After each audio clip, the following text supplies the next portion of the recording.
Go and All call right. meeting to order. Yes. So this is the special joint board and community improvement government affairs committee meeting. This is Thursday, January 20, 2022. My goodness, I didn't update my dates. 2022. We are calling this meeting to order at 10:06 a.m. Okay, and in conformity with that stuff, we're going to just do a entirely internet-based service option. Okay, goodness, that was, I don't like those things. This is going to be entirely on Zoom, and anyone wishing to address the board by phone may dial, actually you do *9, and then that will raise your hand. And then, okay, we are going to have public comments, and you can do *9 to raise your hand, or raise your hand if you're on the computer. And I think that's the gist of that stuff. Let's get on to our things. Can you scroll up to the agenda? Oh, yeah, that's a good idea. Thank you. Thank you. Okay, so opening comments, just thank you for being here. And Carol, you're being our note taker, is that correct? I guess. Okay, we don't have another note taker, so at least we've got it on recording, so that's our fail safe. And I would like to say, okay, I had something to say and I don't remember what it was now. Okay, well, there we go. So you're going to be our note taker. Oh, yes, we have several different motions. We have quite a few things today. And on these, even though they may all say in favor of, that's just the format to put them there. We're going to actually discuss and decide if we want to do it, and if we want to do it, is it for or against? So just don't let the in favor of throw you if you have a problem with that. Do we have any meeting minutes from prior meetings, Carol? Well, I will have, not right at the moment, no. Okay. My little computer had an issue and I have lost all kinds of stuff. Uh-oh. Yeah. So hopefully we have everything recorded. We'll go with that. Yeah. We'll work that out after I'll have a conversation with you. Yeah. First up here is a motion action briefing from Xiomara Duran on, is this water talks or tree people? I'm sorry, I may have this wrong. Xiomara. Hi, good morning. Hi, so are we on water talks or tree people? Well, Tree People is leading Water Talks. It's on Water Talks primarily. All right. So Xiomara would like to address the board, and so we're going to have her tell us about her presentation now, so we can determine if that's something we want to push forward. Okay, go ahead, Xiomara. Well, actually, could you promote to panelists my supervisor? She's going to present. Who's your supervisor? Anna Karen Ramirez. Okay, great. Can you handle that, Carol? Thank you. Yeah, there you go. Very good. Okay, Anna Karen. Hi, everyone. Good morning. I'm going to go ahead and share my screen, and Xiomara is going to present. Good morning, everyone. Thank you all. Okay, let me unshare so you can share. Thank you. Thank you. All right.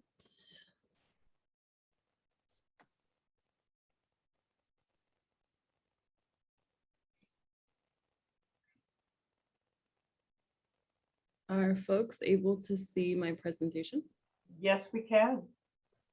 Awesome. I'm going to go ahead and Click present. Is this all good? Yep. Great. All right, I'll mute myself, and then Xiomara, when you want me to advance, let me know. Okay. Hi, everybody. Good morning. My name is Xiomara. This is the second time presenting to the Neighborhood Council within the last few months, but this time I have some exciting information that relates to Salentahunga and Foothill Boulevard. I grew up in Shadow Hills. I'm still living here, and I'm a tree ambassador working with environmental nonprofits, tree people, and city plants. And I'm also helping with the outreach for water talks, which I'll be talking about today. Oh, next slide. So the goals for today are to talk about water talks, to review the needs assessment results with you, and to identify potential projects for Salentahunga with you. And then to talk a little bit about trees, the benefits of trees, and how you can get free trees. Next slide. This is just a land and water acknowledgement that we are not the original stewards, and that the original stewards of these lands and waters are still here with us today. Next slide. So how is Water Talks funded? Which is really important, is funded by Proposition 1, the Water Quality Supply and Infrastructure Improvement Act, and Measure W, Safe Clean Water Program. These are two state bills. Next slide. And Water Talks is part of the Integrated Regional Water Management Planning Act. And Salentahunga falls within the greater LA County watershed. So these are different watersheds within Southern California. And some of them are part of this project. Next slide. Here is Salentahunga in the Upper LA River watershed map. It's the part of the pink area. And a watershed is all of the land that funnels down into a certain point towards the ocean. And all the area of land that shares a common drainage point. So you can see kind of this pink sea funnels down into like Marina Del Rey area. And Salentahunga was chosen because it's critical to the watershed, because it's at the base of the mountains. Next slide. And this is a diagram of a watershed. But when we have so much concrete, the water isn't able to filter down into our groundwater system, and all of the water from our roofs and from the streets is going down to the river and down into the ocean without being cleaned first. Next slide. So that's where Water Talks comes in. We are trying to clean the water, have clean and safe drinking water, have green streets so that we can capture some of that water and clean it before it goes into the ocean, and to help with flooding. And all of these projects are multi-benefit projects. So they will help with our health and well-being, with environmental well-being, economic problems that we face as well, like the rising cost of water. Some examples, next slide. Some examples are green infrastructure. These are bioswales that will help. They're kind of like lower points that we create next to our streets, where the water can go there instead of flooding onto the streets, so that it can filter down into our aquifers. And next slide. And this is just an image, some pictures that I took on a walk on Foothill Boulevard, showing like what we're starting with. The trash is being picked up and taken straight to the river before being cleaned, and our trees are also surrounded by concrete and asphalt. Next slide. And then this is some examples of what things that we would like, I would like to see in our community, and what Water Talks is promoting as well, is to have bigger parkways. These are concrete cuts this is like a parking lot, and they've incorporated some trees as well as some concrete cuts so that the water can drain into there, watering the tree and getting the water off the streets at the same time. And trees are special because they're like natural sponges.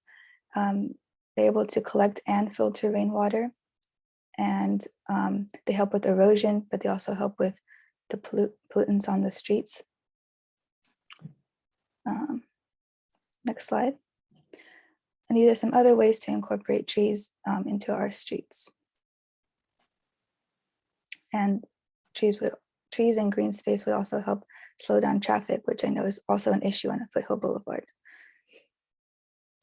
These are just some examples, some more examples that we could do through the Water Talks program with this state dollars is stormwater capture. So we could give out some rainwater barrels for properties, underground detention vaults, and extensions for the downspout extensions, so that the water can be diverted into places where we have plants. Next slide. Some other examples are the tap water, refill stations with filtered water, so that we can make sure that we are drinking clean water. And next slide. Yeah. So I guess I haven't really talked about what is Water Talks. So again, it's a California state-funded public program to generate and increase community involvement in water management in California. And the goal is to create multi-benefit projects that support the health, safety, and resiliency of under-resourced and overexploited critical watershed communities. And I'll show you exactly where in Salantahnga the dollars are trying to be focused towards, but that's why I'm presenting at this neighborhood council committee today. Next slide.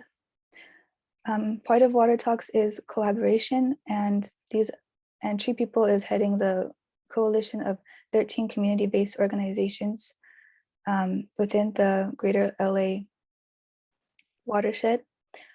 And this is what Ana Karen has been doing mostly. It's her job.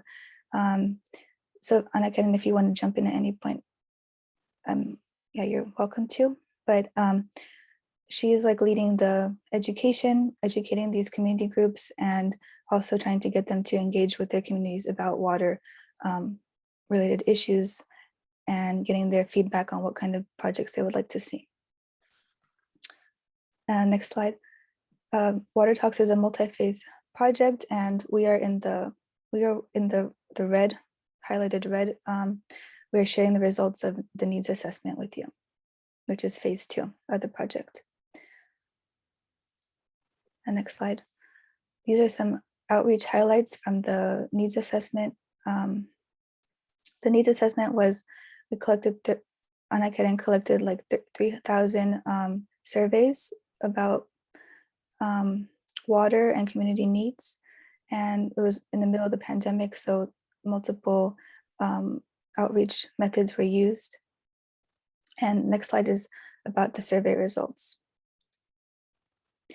So you can find the survey results if you go to this website, but also we're hoping to share them with you right now about the data that we collected about Salantahnga so far. Okay.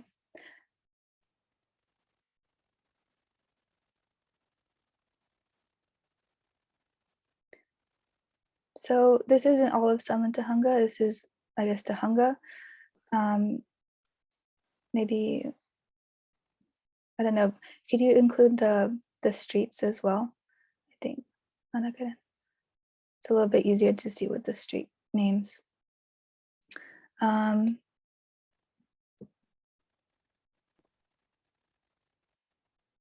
Yeah. So we haven't had any ideas for projects come in yet. Like, well, we've had some from other community organizations that we've been talking with, but not from the neighborhood council. So if anybody has any ideas for like any of the ideas that I showed you already, or any new ideas, right now is the time to voice your, make your vote and your voice heard. Oh, previously, the water related concern that was the strongest was having water available for fires. And just also wanted to hear if that is still a strong concern or if there's others. Oh, okay. You're welcome to unmute yourself. I don't know, whoever wants to go. Maybe the secretary first. Hi, this is Cindy Cleghorn. A couple of questions come to my mind. We've spent this neighborhood council a lot of time and meetings on water-related issues through the years. And I wonder, have you collaborated, or is your organization collaborating with the DWP?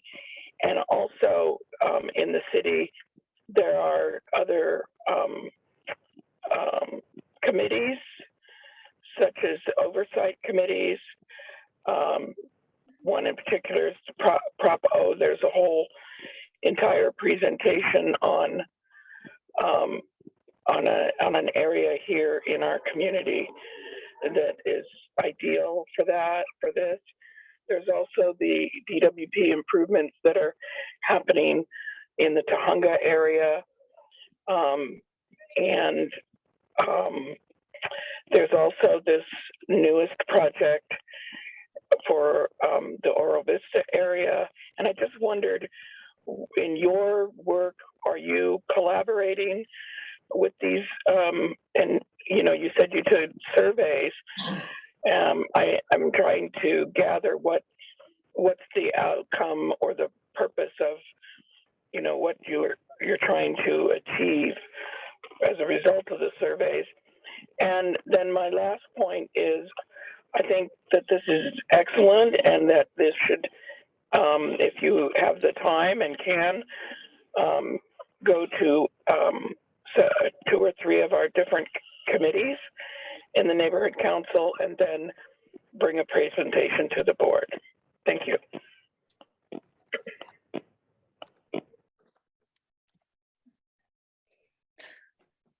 I don't know if you want to answer this, Anna Karen, but I can start. So with the survey, the difference between kind of the way that we're structuring this program is that we're trying to base the projects that come forth on community needs and concerns. And so that's really the basis for the needs assessment that we did, to really make sure that the projects that come forth are really reflected on the water-related concerns that the communities where these projects are going to be implemented in will be able to actually address that. Some areas it's drinking water quality, or workforce development that community is really interested in. We know in the areas in the foothills, flooding is a really big concern. So, I mean, having seen that water available for fire is probably, this is one of the only regions that we've seen that to be the highest. So our website for Water Talks is watertalks.la. And we did as much outreach as we could in the middle of the pandemic for a couple months to get folks to do the survey. It is still open and we are still sharing it as we're, different cycles of funding such as Measure W are annual, and having this type of feedback is something that folks in other agencies and organizations can continue to use moving forward. And that's why we've created this dashboard as well, for it to be publicly available to look at these results. As far as DWP, City Plants, the other program that Xiomara is working on, is our partner for tree distributions and free trees, but we're not working directly with DWP on this. It's LA County Flood Control District. I think DWP was interviewed as part of the agency needs assessment. And that's, we're doing community and tribal and schools needs assessment. So our partners were doing the agency one. As far as Prop O, that's really exciting to hear that some of those funds are going to be allocated to Sunland Tahunga area. And the goal of this is really to leverage as much funding as possible with other measures. I know with Measure H, we're also looking at existing projects there. And the funding that comes from this program, it can go towards either the design phase or the construction phase. So if there's a project that's already kind of gotten started with some funding, then this is kind of funding that can support those water related elements. And it sounds like Prop O is already doing that. So there is definitely potential to leverage that funding.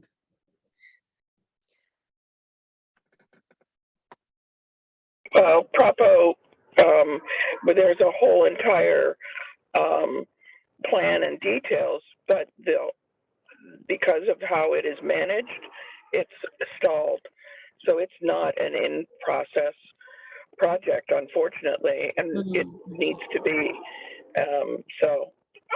That I don't know. My question is, how can you assist with that? For the moving forward of Prop O? Yeah, but maybe taking some of the other questions might help, because it's a big. These are all big. There's a lot to this discussion because this community's worked so hard in water areas. So I would welcome the opportunity for a longer time with more folks that have been involved in these efforts. Definitely, yeah. We want to know what has already been going on in the area, what's gotten started, what needs more support.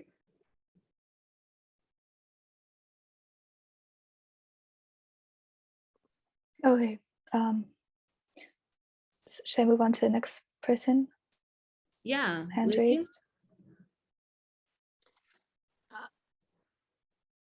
Oh, Lydia. Yeah, so a lot of things are coming to mind, and I do think it's important that we do this presentation at the board.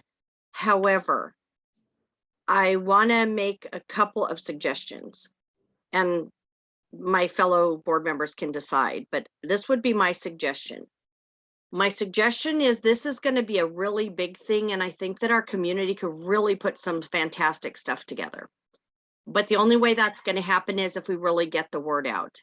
So I think there's a couple things that should be done. One, is it possible for your organization to continue doing the survey into Sunland to Sunland?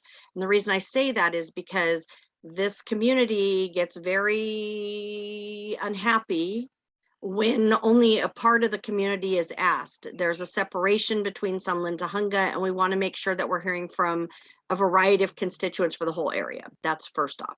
Second, what my suggestion would be to go to at least, but maybe to some of our other committees. One of those that I would suggest is the beautification committee.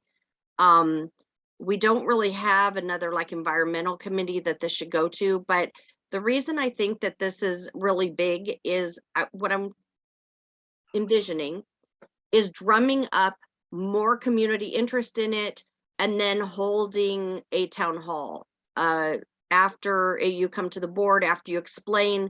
It's like, let's put together a 3-hour meeting to really drill down and come up with ideas after community members have heard the presentation and have a chance to think about it, and pull everybody together to have that really big conversation that needs to be had. Yeah, we could do things like, and we could do an outreach event where we, give away the rain barrels, or we give away the trees, and that's helpful.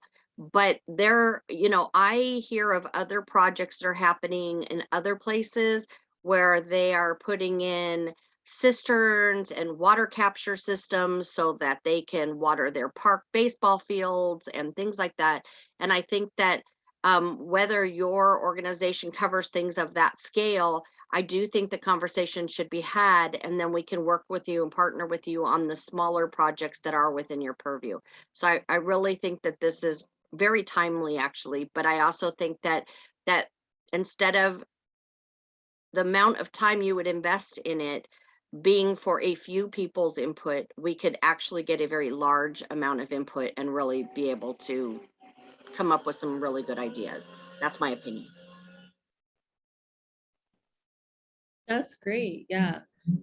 We definitely, given just the small window we had for the needs assessment, and it was really difficult to, I think, get as much input from each community to that extent. And I definitely welcome continuing to do outreach around this.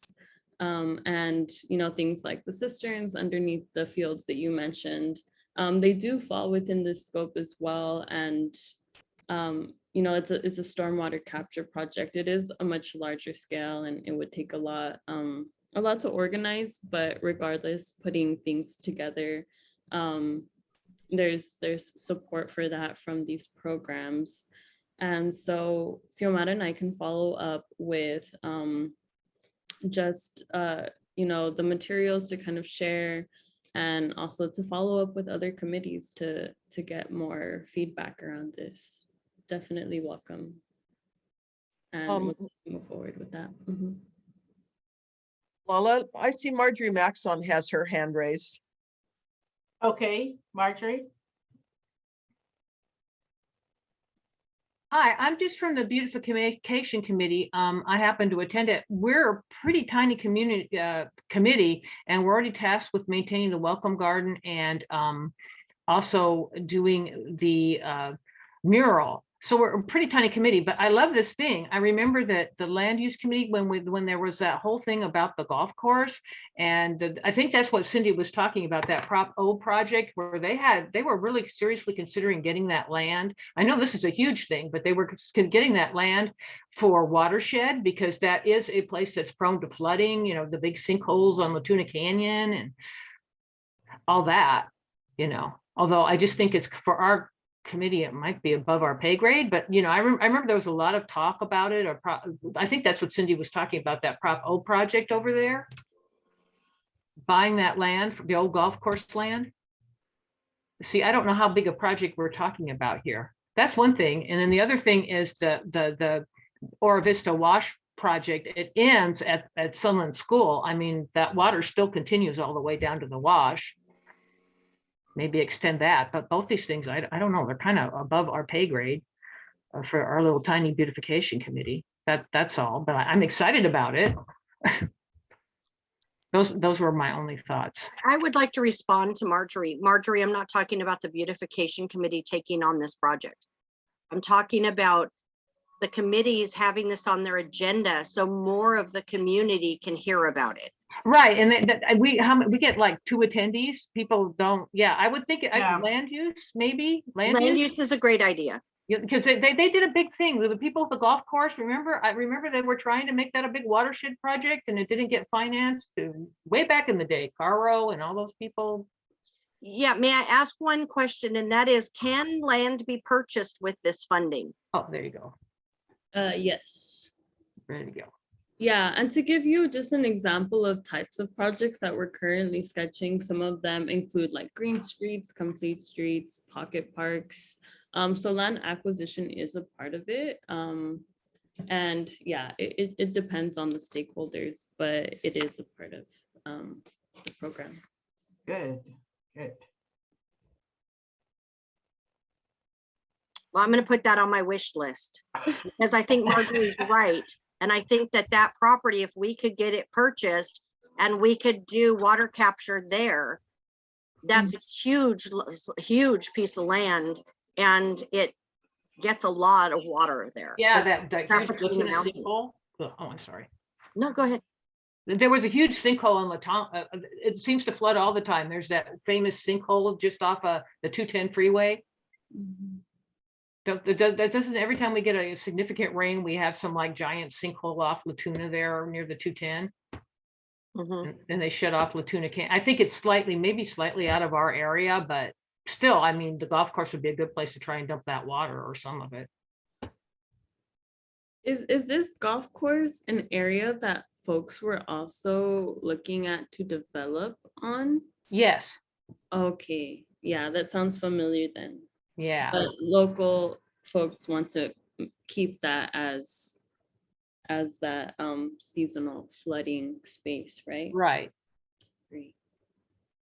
Yeah, we did hear about that recently, so it's good that it's kind of coming back. If you have a contact, I think I could find the plan and I'll, I think that I could find it somewhere. I'm sure Cindy probably could find it too. Because there was a whole plan to do something with that. And it didn't fall through. They didn't get fun. They didn't get, I think it was Propo. They didn't get the money. Something else got picked. Yeah, that is very interesting to follow up with. Now it's been twice that we hear that, so that's great. Yeah, that's I think Measure W, very promising. What Measure W is an annual funding cycle. So it's definitely worth looking into with the local watershed coordinators who help local organizations or entities be able to kind of have the technical resources to develop projects like that. Okay. Okay. I would just like to say that first off, this is a very exciting program, and I agree with Lydia that we should have a town hall on this. I don't know what your window is on gathering data, Mhm. and if a town hall in March would be too far for your needs to actually get the data. But whether it's part of the data collection or just simply education, I Mhm. would really like to see that. And I'm also wondering, do you have a general video, or could a video be put together that would simply educate people about watersheds and what individuals can do about it? We have had in our community like tree watering projects, and we do have the concrete or asphalt around our trees, many of our trees on Foothill Boulevard, and that has been, we've looked at like how can we get rid of that asphalt? Would that be included in this? Yes, definitely. Concrete cuts. Mhm. But do you mean everything in general? I think the town hall in March is great, and it's not too far ahead. The program has just continued to move into the project development phase, but we're definitely still open to getting more feedback and to continuing to do education. So I think it would be great. Yes, because this is something that our community is very aware of the needs, and I'd love to just get it out to as many people as possible. Definitely. Carol or Lydia, do y'all have questions still, or is your hand up from earlier? Well, I would just, maybe Lydia would know better than I do, but you know, the state, the legislator passed SB 9 and 10, and Scott Wiener is looking at getting rid of part of the California Constitution that allows communities to have input into what's being built in their communities. And there's a huge push to take out single family homes and put in high density housing. How do you think this is going to be, that this group can work to conserve tree canopy? We've already got a very, I think I probably have the most trees of anybody in the community, but how we're going to conserve trees when the impetus is to build more housing? And how do we keep open ground for permeability for rainwater when the big impetus is to build housing over everything? I just wonder if there are any thoughts on that. Wow. Yeah, that was a really big point of contention also in some of our other groups that we were speaking with, but more so like in the closer to Santa Clarita. But your question was, how would we continue to make sure that we're able to have permeable spaces with just the construction of more housing. Yes, and conserving trees. I mean, I myself have 3 oaks on my property. I mean, and I've got a little property. If they come in, those oaks are gone. I mean, as much as the city say, oh, we have to conserve oaks, I guess from my understanding, developer only has to give the city $1,000 to take out a tree and then promise to plant, 3-4 little trees, like 2-inch trunks. My trees are probably 100 years old. It'll take 100 years to replace them. And so I'm just really curious. I mean, planting a bunch of little stumpy little saplings is a great start, but when you already have a canopy of oaks and sycamores and native plants, how are you going to conserve those? Yeah, and when it comes to that, well, that was really also how Measure W came about, as a parcel tax for impermeable surfaces to be able to, create either planting trees or all of those projects. That is kind of what the county is doing, taxing those like impermeable surfaces. But I can follow up with you with more information on that. I know we've been hearing as well about tree cuttings and different sustainability committees having those concerns. And I know the Neighborhood Council Sustainability Alliance, has like a memorandum too on tree cutting, and that's kind of the only resource I've found so far. But I can follow up with you with more of that information. Okay, well, I mean, you could, when we have our little town hall, that'll be just something I'm sure will be coming up for discussion. Mhm. So, Well, I would think that having high density housing would allow for there to be more trees in other parts because of the residential doesn't encroach onto the forests. But it would have to be strategic, I guess. That's my thoughts. But I'm looking forward to finding out more about this. Mhm. Any other questions? Yeah, this is Lydia. Okay. So I kind of want to, I'm thinking out loud, but I kind of want to, I think that Carol and Lala and Cindy would probably agree with me, and probably Marjorie too, that I think the biggest community issue as far as one of our biggest community issues in general is this property, this particular property we're talking about. And I don't want to lose time in trying to put a package together, something like the property gets purchased and it becomes a park and who's going to take over it. I don't want to lose out on the funding because it's a big chunk and there possibly is other sources that could pitch in, like Prop O funds that were set aside. I would like to see, and Lala, I'd like to schedule a town hall sooner. I'd like to just pick an evening, maybe after the neighbor council meeting, so we can let them do their presentation.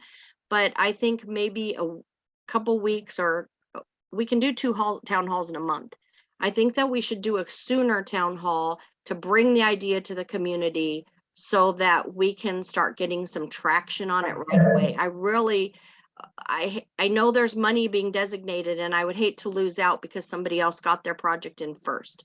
So, but I do feel that, yes, you should present at the next neighbor council meeting. I think our community needs to hear so we can start generating interest. Good idea. And then we can just coordinate. Right. Yeah, on which dates we want to have the town halls. Yes. We should speak about that afterwards so we get them in the right place. Yeah, and what I can do on my end is invite the watershed coordinator team who is in charge of the Measure W projects for your region, so that they can also just be a part of the conversation, since they also on an annual cycle are helping move these projects forward, and they're a part of our Water Talks team as well. But I just want to make sure that they're there as well, if that's all right with you all. Absolutely. Yes, sounds The more good. people we have to discuss this and make something happen, the better. Great. Agreed.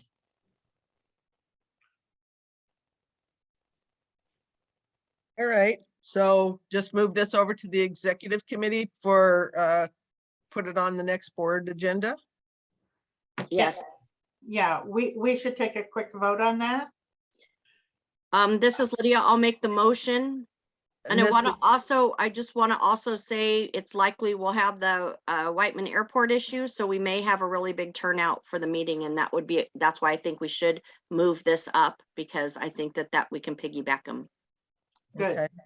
Okay. So this is Carolyn, I'll second, and I believe Cindy had to leave, so, That's fine. We have quorum.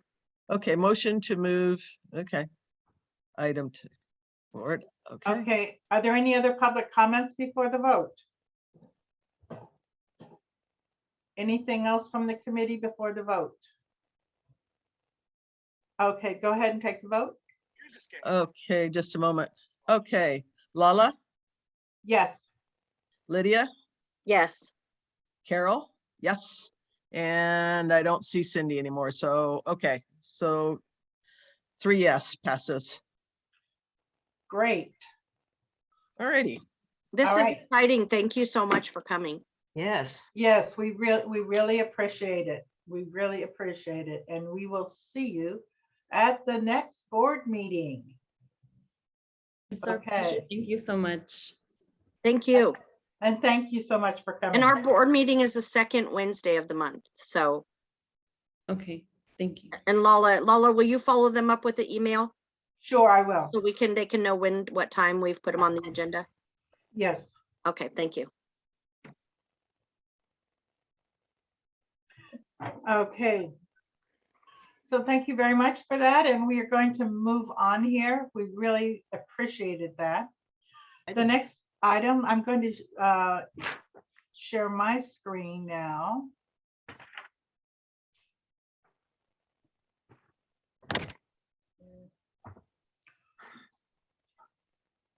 Okay.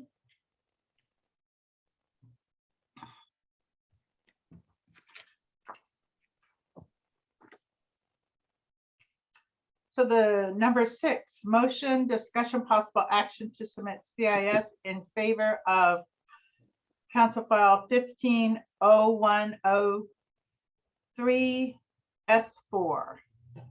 And let me find that. Oh, why do I only have?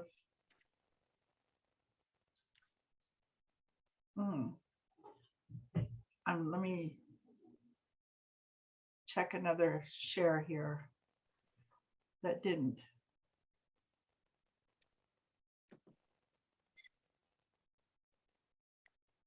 You try this one.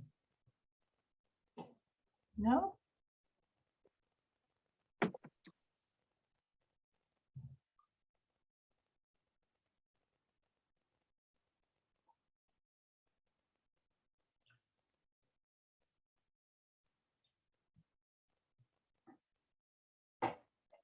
Okay, here we go. So this is 15. Okay, it's this one.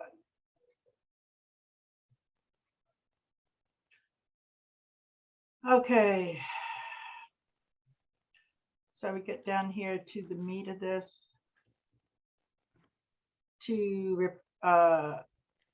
The city council instruct the Department of City Planning to report back within 90 days on the following adoption of 2021-2029 housing element with a detailed work plan and timeline for comprehensive review and update to the health and wellness and or the general plan framework element and or the creation of a standalone environmental justice element to guide the city's climate, land use, and housing policies alongside the citywide rezoning program.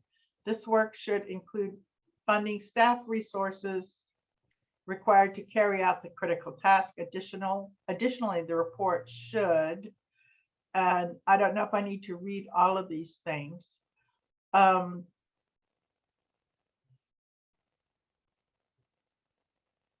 So we're gonna implementation of programs of the plan for healthy Los Angeles. We have identified impacted and disadvantaged communities, highlighting housing insecurity and climate displacement risk, proximity to freeways, develop a strategy for thorough public outreach and community engagement, convene the environmental justice working group,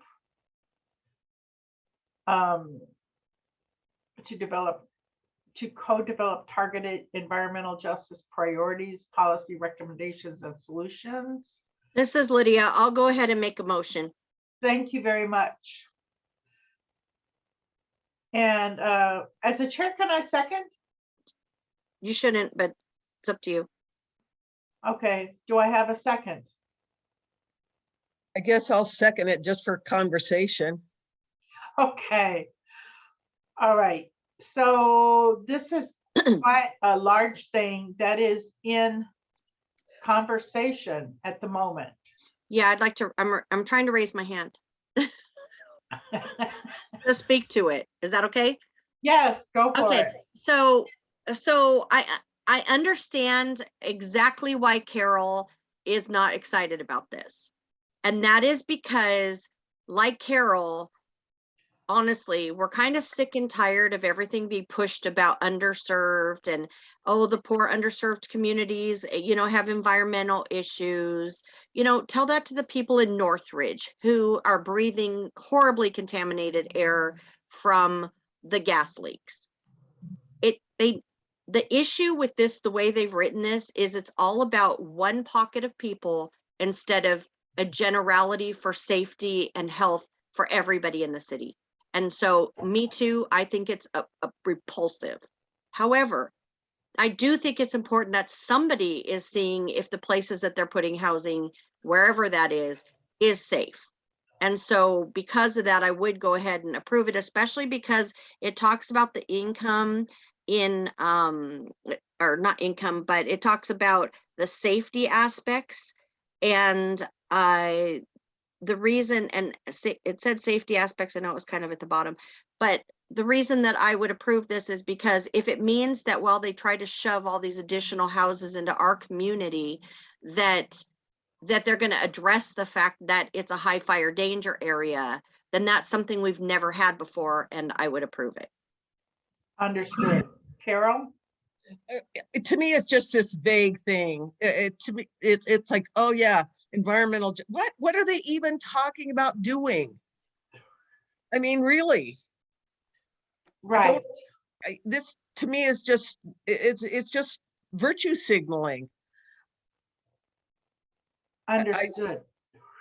I really, and it's like, how did they get to decide which communities? I mean, it's just, they're supposed to serve the constituents. They're supposed to serve everybody in this state, and this picking and choosing. It's just, I don't know. It just seemed very, I don't know. To me, it's just more, virtue signaling without really accomplishing anything. Right. Yeah, I would think that this could be moved forward, but I would want to say something to the effect in our CIS that it would be in favor if changed or if amended to reflect all people regardless, because it is actually about community safety. It's everybody. It's everybody's air. It's everybody's water. It's everybody's housing. So we could have some sort of statement that it would be, we would be in favor if amended with whatever we want to say that we amend. And that's probably what we should be specifically looking here, how we do want to amend it. It's not a bad idea, but like you said, it's just like throwing out the buzzwords of all the justice and underserved. Yeah, if you'd like, Lola, if you'd like to write up that response, I can go over it with you. so we can have it ready for the executive committee. Good. I think 'Cause I think that's you're right. This is everything that's coming, just so you know, everything that's coming out of the federal government, the state, the city is all about underserved. And the problem is when we don't protect the people in all areas, are you saying that underserved people only get to stay in an underserved area? What if they get to move up in the world? What if they get a job in one of those other communities? Do they not have a right to safety then? And that really concerns me because they need to stop picking and choosing. It needs to be about everybody's safety. all right. Okay. So then, You want to take What I- public comments or what? yeah, do we have public comments on this?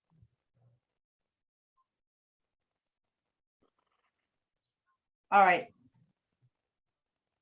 So with that, I would like to amend the motion to say that we would approve if amended. And then it'll be amended as we discussed. And Lydia and I will work out that amendment. Do I have a second? Oh, this is Carol. I'll second that. Thank you. Anything else from the board? Any public comments? Okay, seeing no hands, let's go to the vote. Okay, Lala, Yes, Lydia, Yes. Carol, yes. All right, passes. excellent, excellent. Proof That- if amended. All right. Okay, Okay, and then that takes us to number 7, motion, discussion possible action to submit CS in favor of Council File 210002 S196 cash bail reinstatement temporary zero emergency bail schedule COVID-19. And this has been referred to Rules, Elections, and Intergovernmental Relations Committee. And I'm trying to catch these things as they're going to committee so that we can get the input that we want to get in there. This is Lydia. I'll make that motion. Thank and you. this is Carol. I'll second. Excellent. Okay, open for discussion. Lydia. Yes, I just so the public knows and other people know what this is. The city is now realizing and the state are now realizing that the crime rate is increasing very rapidly because they don't have any bail set for anybody. So now they're looking at putting in an emergency measure to bring bail back because of so many homicides and things like that happening. Go Yeah, ahead. Go ahead, is Carol. This is Carol. So if you've gone to any of the police commission meetings, they have their stats every week. And, you know, it's funny because we just had the virtue signaling, oh, you know, this last motion was all about environmental justice and whatever, but real justice is protecting people from crime. And the minority communities are the biggest victims of these crimes. And the crime has skyrocketed in minority communities, and it's all, and people say, oh, it's unfair, it's racist because people of color can't post bail and white people can't. You know, you have to look at who's committing the crimes. It's not about what color you are. It's about if you've committed a crime, you should go to jail. And they shouldn't be releasing these criminals back out into the public to commit more crimes. I mean, I read statistics where an additional 2,000 Black people have died since defunding police and Black Lives Matters. And so when we're looking at real justice, we need to get justice for the vulnerable, justice for the communities that are vulnerable to these criminals who are murdering and assaulting and destroying their community, destroying their stores, destroying their safety, their just everything. And and in fact, part of this measure, if you read the measure that Buscaino put out, it said the people voted down the zero bail thing back in 2020 before around COVID or whatever it was. People didn't want people out running around loose when they've been committing crimes. And yet the government, their politicians just decided, oh no, we're going to get rid of bail. We're not going to have bail. And now we have this outrageous mess going on. I mean, I don't know if any of you have seen the news footage on the trains. The trains go slowly through these corridors, and when they're going that slow or they're stopped, these vandals come in, cut the bolts, just go through and loot the entire train, all these cars full of goods. And so, the businesses are losing their products, people aren't getting the products they pay for, and all this waste and this mess. I mean, it's just, we need to get back a handle on society, and we need to protect the law-abiding, the victims. We need to protect people from crime, and we need to start putting people in jail for committing crimes. Cops just don't go out and arrest people just for the heck of it. We need to protect our communities and our people. Okay, I'm done. I'm ranting. Okay, Lydia. Yeah, I just want to say, you only have to go to Facebook to see how the man who ran over those parade goers and killed people had been arrested just a couple days before for running somebody down and was let out of jail. And this is the story you'll see every day. People that are looting businesses, they get arrested. The next day they're out there at the next business looting again, because there's no accountability for the crimes that they're committing. And what happens is, and this is where the scary part comes in, if we don't have law and order, we will have vigilante justice. And if you think it's scary now, just wait until somebody finds out that somebody has harmed their family member and they start mowing people down with their own personal guns. And then we will not have law and order, we will have chaos. So it's really important that we get a handle on the crime now.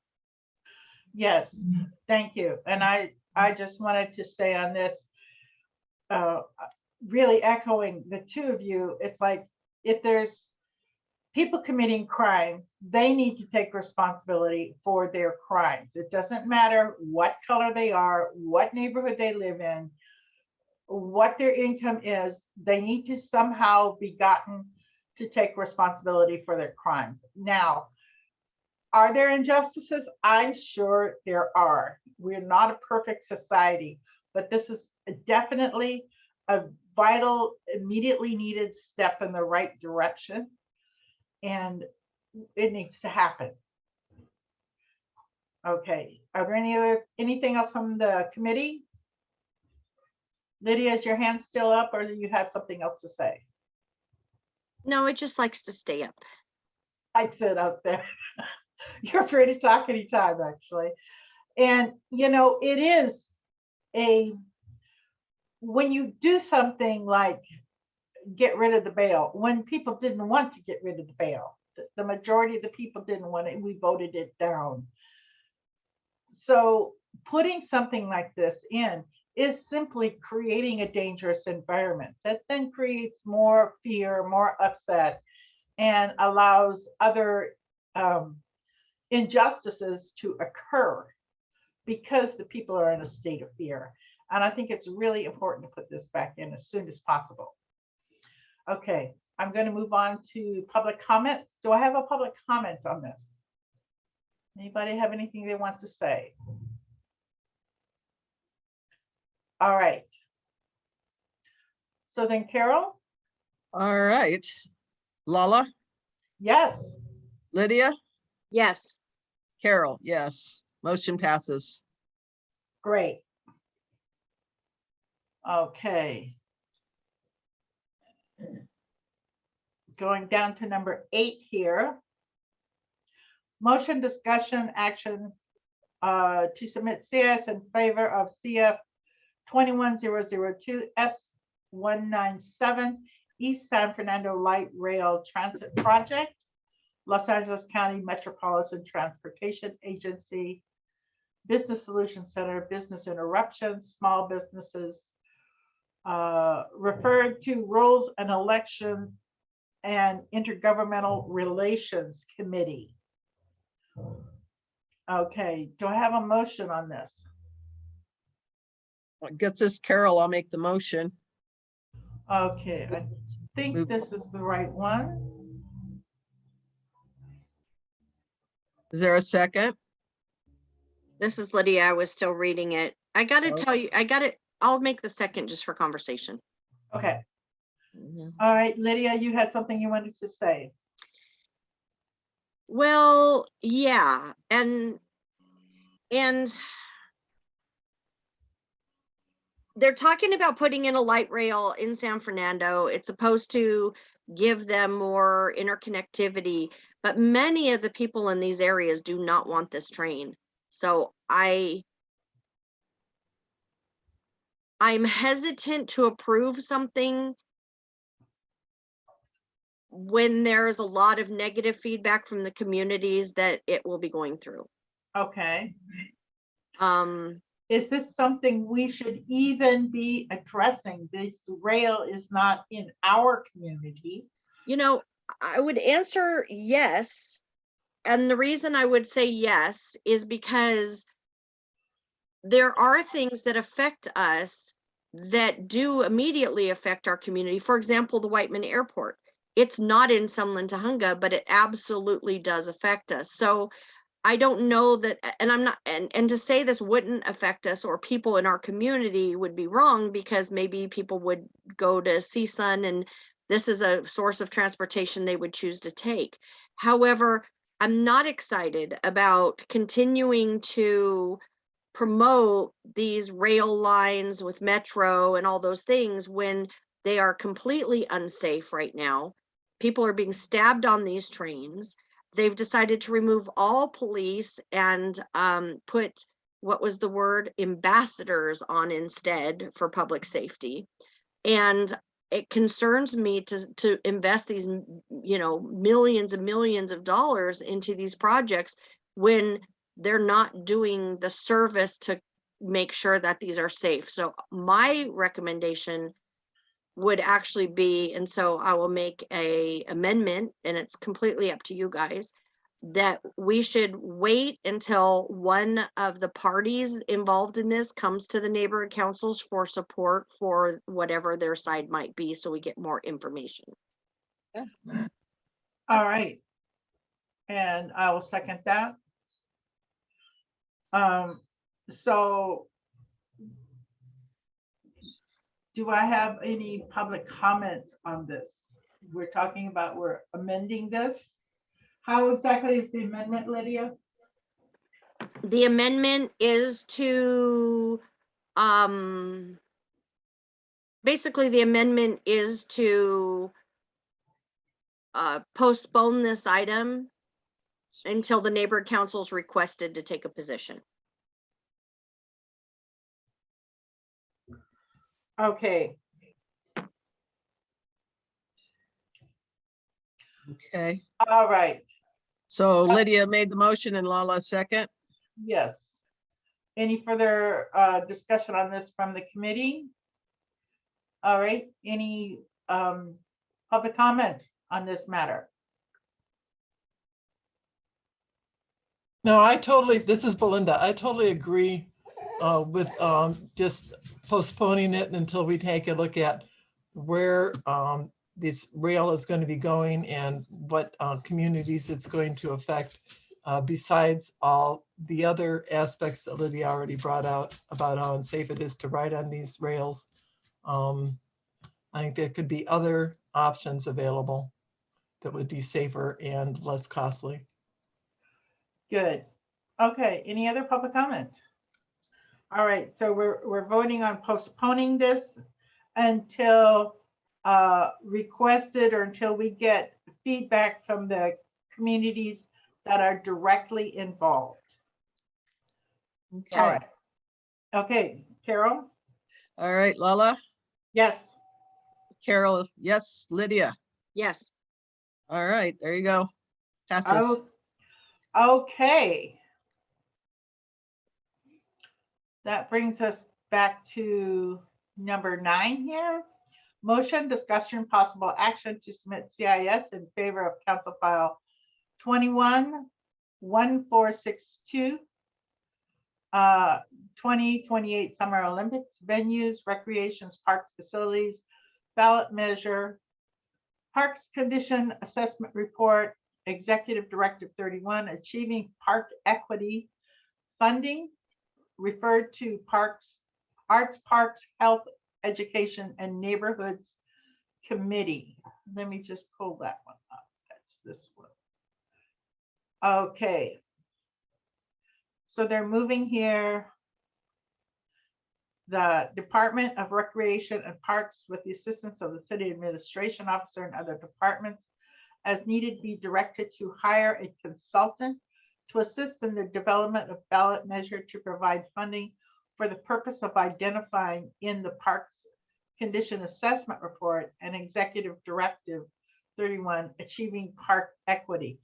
I am not sure what they mean about park equity, but we'll discuss that in a minute.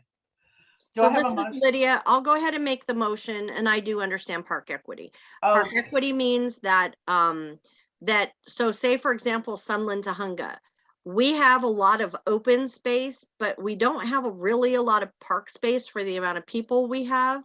And if you take an area like, for example, South Robertson, they only have 2 very small pocket parks. So this allows them to make the improvements to the parks and to continue to always look for land or areas that become available so that they can make it more equitable, that there's enough parks for the people in the communities that they live in. Right. So we had a motion. Did we have a second? It's Carol, I'll second. Thank you. So if we look up here, it says the report identifies 2.1 billion in improvement, including the replacement of 20 recreation centers, 12 pool and bathhouse facilities, blah, blah, blah, tree planting, various other upgrades. And this is in aiming to get the city ready for those Olympics, that we need to actually start now, because that'll be a large influx of people. It's my understanding that the Olympics are going to be held in such a way that there won't be one central area. There'll be different venues around the city. So that'll mean lots of additional infrastructure, from roads to parks to whatever. And this is on the parks. Okay, Lydia? Yeah, go ahead and go to public comment first. I'll speak after. Okay, public comment. Do I have a public comment on this? Okay, no public comment. Lydia, go ahead. Okay, so I would like to bring a couple things to people's attention, only because I deal with these kinds of things all the time. And what we're really seeing here is another city council motion where they're trying to get money set aside to do something. And there's actually an ulterior motive here, but they need to address it to make it look pretty for everybody. So I'm going to point some of those points out. One of them, it says right here, with the city hosting, you can't see my cursor, sorry. It's the, I'm showing you. The second paragraph in the bottom. With the city hosting the 2028 Summer Olympics, several of the recreation and parks facilities serving as venues for various competitions, we must act now to ensure all needed upgrades and repairs are completed prior to the games. So I want you to understand, all the mumbo jumbo they gave in there was about, oh, we need everybody's parks looking great and we're gonna do this and that. But the reality is, the focus is only on making sure that the venues for the Olympics are upgraded. Right. And I'll give you an example of that.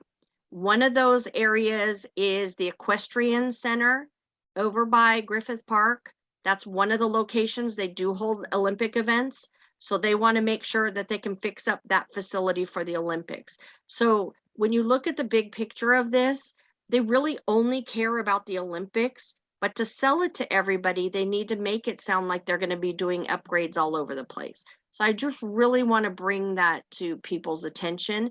I'm not saying that some of that money won't filter down and some of the parks might get things, but the reality is that's not the focus of this here. Right. But at the same time, we're already bringing the Olympics here. Do we need to upgrade the places that we have? frankly, I would be against that. I do believe if the focus was not on the Olympics and it was on improving parks across the city because they need it, that I would support. However, I don't feel it's my decision to make, and that it should go to the board for a decision. Okay. Okay, Well- go ahead, Carol. Well, I mean, so how do we, so if we could amend this to say, yeah, we're all for our parks being improved, how do we word it so that it's like, but not just the Summer Olympic parks, that all parks, and especially in the, like I said, the poor neighborhoods that only have small pocket parks and need more parks. I mean, how do we word that? Well, and let me, you know what, that's a very good question. We can amend it to, the focus of this motion is specifically to, see, let me go back a little bit. I agree with you, we can amend it, but the point is, Mayor Garcetti and the people who brought the Olympics here said that it would not cost us taxpayers any money to bring the Olympics. So this is how, I just want to point this out because I deal with this stuff all the time. What you're seeing is like a red herring. Like, okay, these aren't the droids you're looking for. Oh yes, everybody wants parks. Everybody wants everybody to have parks, but the focus of the bulk of all this money is going to be towards the Olympics. Right. Why is this an issue? Because the city said it was not going to cost the taxpayers money for the Olympics. But at the same token, do we want even the ones that are going to be used for the Olympics to be upgraded and brought up to standard? And I did want to point one little thing out here, and this is something we might want to add in, Carol, in your amendment, is it says right here about the building improvements such as kitchens and restroom upgrades. So excuse me, are they going to upgrade our restrooms? Does that mean that they'll actually unweld the doors so that people could get in? So I just like to bring these things to people's attention because when we get these motions, we take them on face value, but a lot of times there's a lot of hidden messaging in here. So again, I think it's something that should go before the board to make that decision, which is why I would definitely move it forward. And Carol, if you think there needs to be amendments, I'd make that list of what you think those amendments should be. Okay. And should we take the amendments up then at the board rather than now? Let's just get the board to look at this and discuss it. What I think is that we should add a couple of those amendments now just to let the board members know that there are issues. Okay, so how do we? So that they could add to them at the meeting and it won't take up as much meeting time. So Carol, I'm happy to work with you if you want to, just so everybody knows that's not a quorum violation because 2 of us does not make a quorum. So Right. Carol, if you want to work with me on this one, I can help. We can work on some amendments, which Okay, might include yeah. something like the focus needs to be on upgrading the parks in underserved, I hate that word, in areas where they have been led to decline.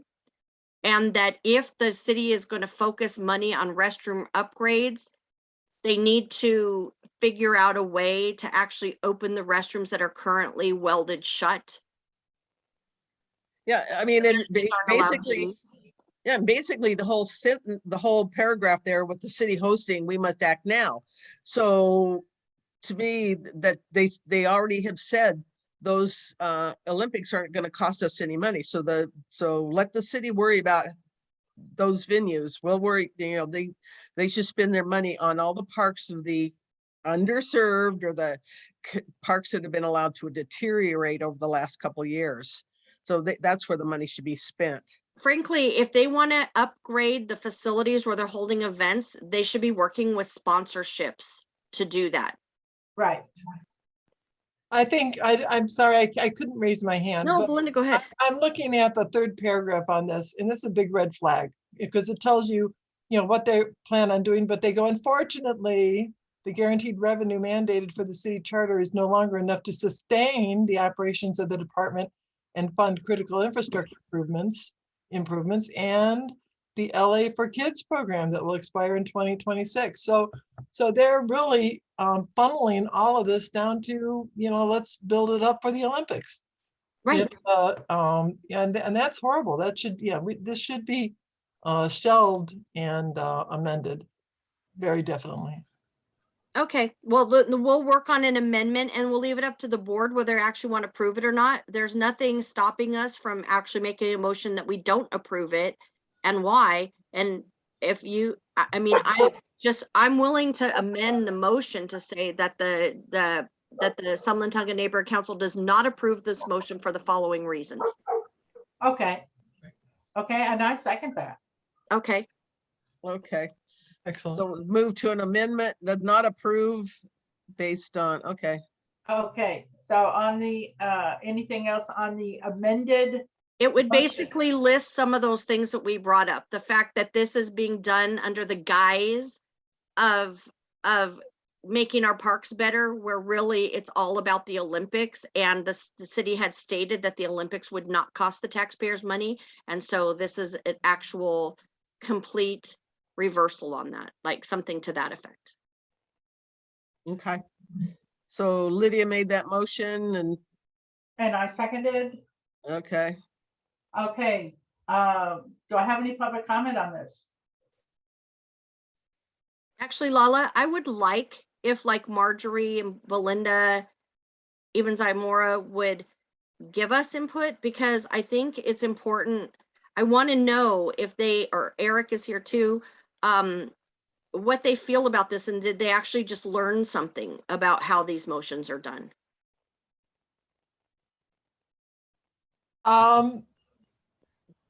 Yeah, I think, yeah, no, I did learn how this is done, and I appreciate that we all discuss this ahead of time before meetings and decide what we're going to do with it, rather than just sit on the sidelines and let our money go elsewhere. But and one of the things that was put in about the Olympics is that if more information could be given to the city council about possibly getting sponsorships. That's a great idea. That's where the money should be coming from, is for sponsorships for the different events, and but not from us, not to the detriment of the whole city of LA park system. Thank you. So Marjorie, did you have something that you wanted? Oh, yeah, comment? it's always wonderful to come to these meetings. There's only so much time in the day, but it's always wonderful to come in these meetings, and I'm always interested in what the city's doing. You know, they're going to make us try and pay for the Olympics, but I thought that the other one where Ziomara came and told us about this, you know, how it's funding and how we could possibly maybe get some money for the golf course, or, you know, in the big, huge picture, like a total dream, or just get the concrete out of those planters on Foothill. You know, it's a great thing to know something. I never even thought that. I thought that golf course thing was kind of dead in the water. So you always learn something new attending these meetings. They're appreciated. Thank you. Eric, did you have something you wanted to say on this motion?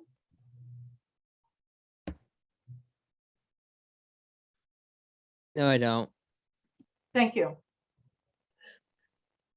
And Ziomara, did you have something that you wanted to say on this motion?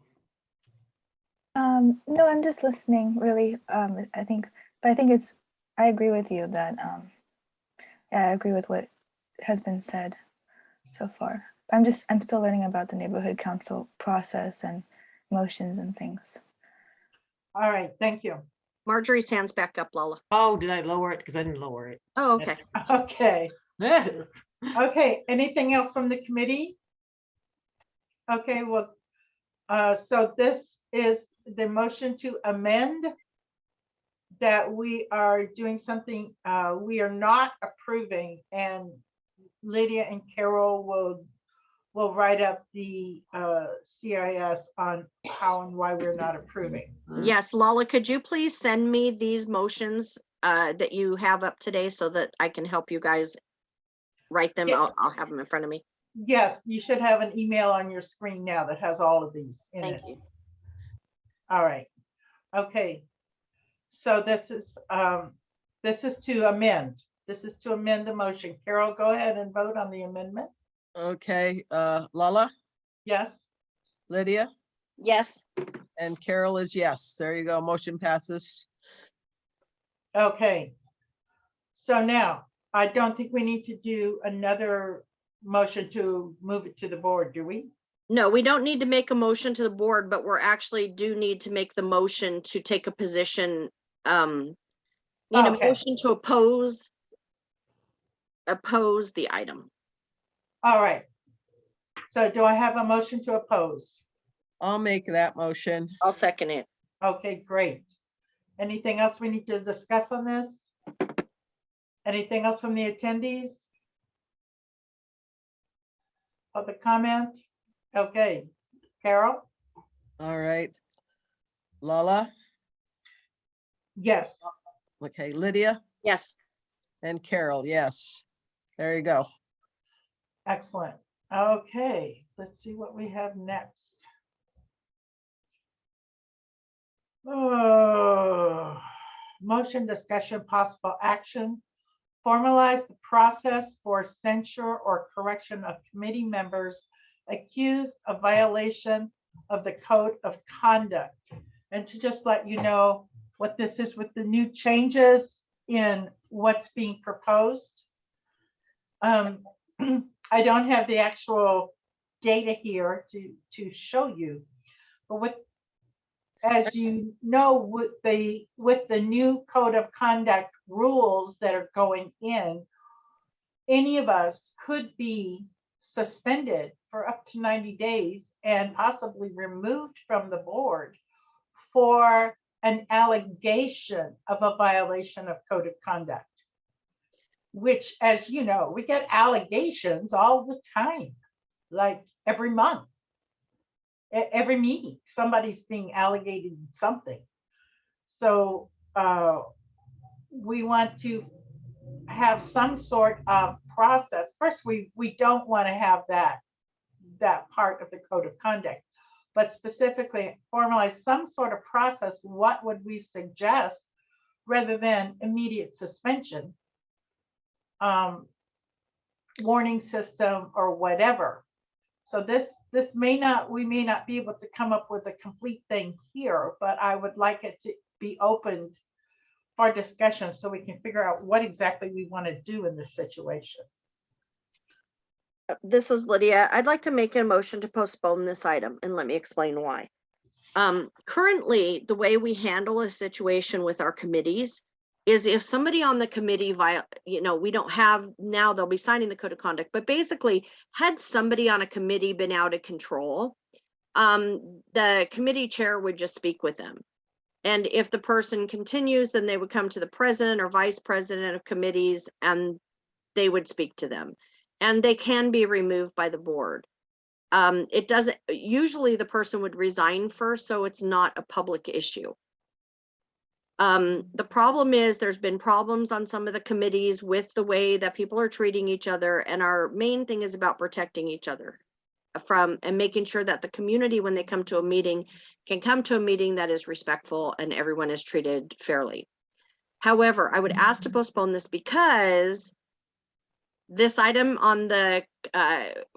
this item has been sent back to the bonk committee on code of conduct. There was so much fight back from the neighborhood councils that they are now reassessing this. So I would ask that we postpone it until the future, and possibly this should be something that's put in our standing rules in the future once we find out what the policy is actually going to be. All right, so we have a motion to postpone. Yes. Okay, and I'll second. Very good. And I would make that postponement, a motion to postpone pending the outcome of the bonk policy. Okay. Yeah, because it's like right now, it's kind of moot to move on it because they're rewriting it. They're taking it back and they're going to redo it because they did get so much pushback. Right. So this might all be moot. Yes, but all the committees members and board members still should sign it. It basically just says, because some people don't realize that the things that they're doing are a violation of that code of conduct. And that's why it's important that everybody knows what the policy is. We're talking about the new bond code of conduct though. Well, no, I think what Lal is talking about here is how is the board going to handle the code of conduct for its committees? That's what I'm trying to say is we can't make a decision of what we want if the bonk policy goes into place. Then we just have to follow the bonk policy. So that's why I'm saying let's postpone it until we find out what the bonk policy is. Okay, Right now we have a policy where we would talk to the person and discuss it. But the fact is, if the bonk policy goes into place, that gets taken out of our hands anyway. And that's why I'm saying, let's wait until we find out what the policy is. I'm just making a motion to postpone. thank you. Okay.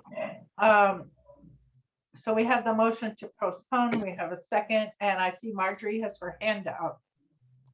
Oh, yes, on this subject, I don't oppose the motion to postpone, but yeah, I think that's good because we discussed this a little bit in our beautification committee. I think there's a little bit of confusion.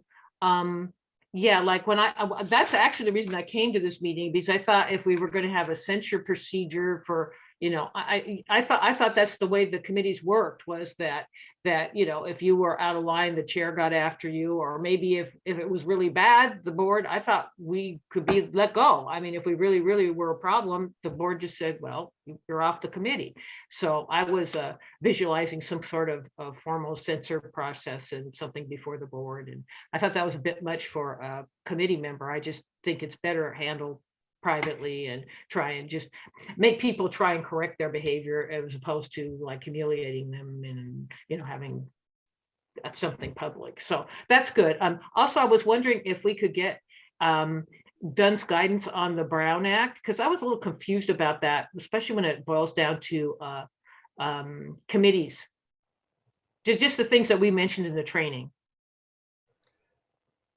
Oh, thank you. Yeah, we should definitely take up something about the Brown Act. We're gonna, just so they could see the document. I know Dunn has guidance on the Brown Act. That was kind of confusing. That was that, yeah. okay. I mean, I There is- understand the agendas and the minutes and all that. That's pretty easy, but you know, how you should talk and who you should talk to and all that. Right.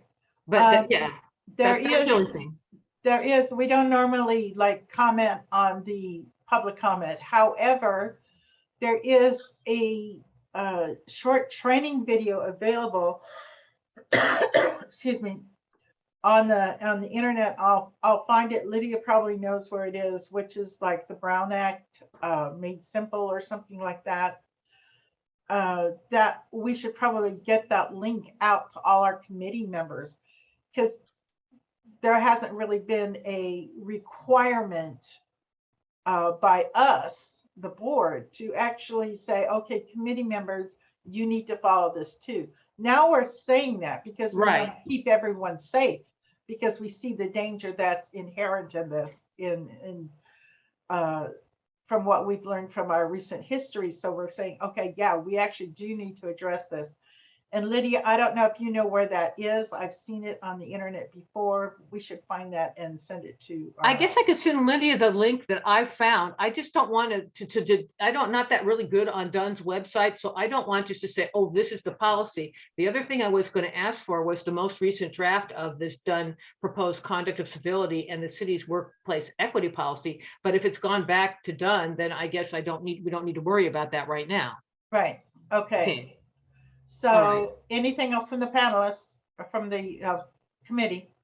Yes, this is Lydia. So I'm not responding to Marjorie, but I'm going to make a suggestion, and that is that when we had our retreat, not the committee retreat, but our board retreat, there were handouts that I gave. One is a cheat sheet for the Brown Act or how to make motions. One of them, there's some different ones, including the code of conduct. I think that Carol and I can pull some of this stuff together and send it out to all the committees so they have the documents. We're not saying, what I'm saying, Marjorie, is I'm not saying that you have to review them all, but one of the interesting ones to look at is the funding manual to see like all the rules we have to follow. Not that we expect you to go through every one of these documents, but at least the documents would be at your fingertips if you had an interest. So I know how to Carol, get the funding manual. I know about that. Yeah, but thank you. Yeah. Other committee members may not. That's true. And one of the biggest things that, and this is when we talk about all these trainings and things they're doing to us, it used to be that our job as neighbor councils was to be at any committee that we could of the cities to give our opinion. Now they're demanding that every single member of the land use committee must do a land use committee training. Yeah. And if they don't do the land use committee training, if one committee member has not done it, the entire land use committee cannot take a position. This is the kind of shackling they are doing to us to keep us quiet. And it's getting out of control. And we're not trying to make it harder for our committee members, which is why we're not trying to make rules for you or make you do these trainings. But I got to tell you, I have seen in the committees a couple of things happen. And one of those examples is somebody on the committee says, hey, this is what I would like to get done. I'm going to create this, or I want this purchased for this organization I'm with. And then what happens is it goes to the board. We go ahead and vote for it, not knowing that that person had a conflict of interest. Mm. And because there's a conflict of interest, do you know that if somebody reports that there can be a lawsuit and the person can be sued? See, if you don't know what the ethics rules are as a committee member, then how do you know you're not violating them? And we're not even going there right now, because if I said to you, there's 10 trainings you have to take, you guys would be like, forget it. What we're Yeah. trying to do is let you guys know that you have to follow the same rules we do, but you're not being given the information. And that's my concern. And that's what I'm not trying to be punitive. I'm trying to let you guys know that you can be held responsible for the actions you take without knowing what the rules are. And that's where the code of conduct came in, because that's the one they're focused on right now. Okay. Okay. Great. All right. So the motion we have is to postpone. Yes. Postpone pending the outcome of the bond commission's policy. All right. Anything else from the committee before we go on? Carol, go ahead. Hey, Lala, Yes. Lydia, Yes. and Carol, yes. All right. And Thank Lala, you. you skipped number 10. Yeah, I was just gonna say that. I just I know saw we that. probably focused on that the whole time since you skipped it. Don't forget 10. Don't forget 10.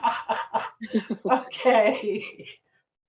So number 10, let me just jump back over here so I can read how this is listed here.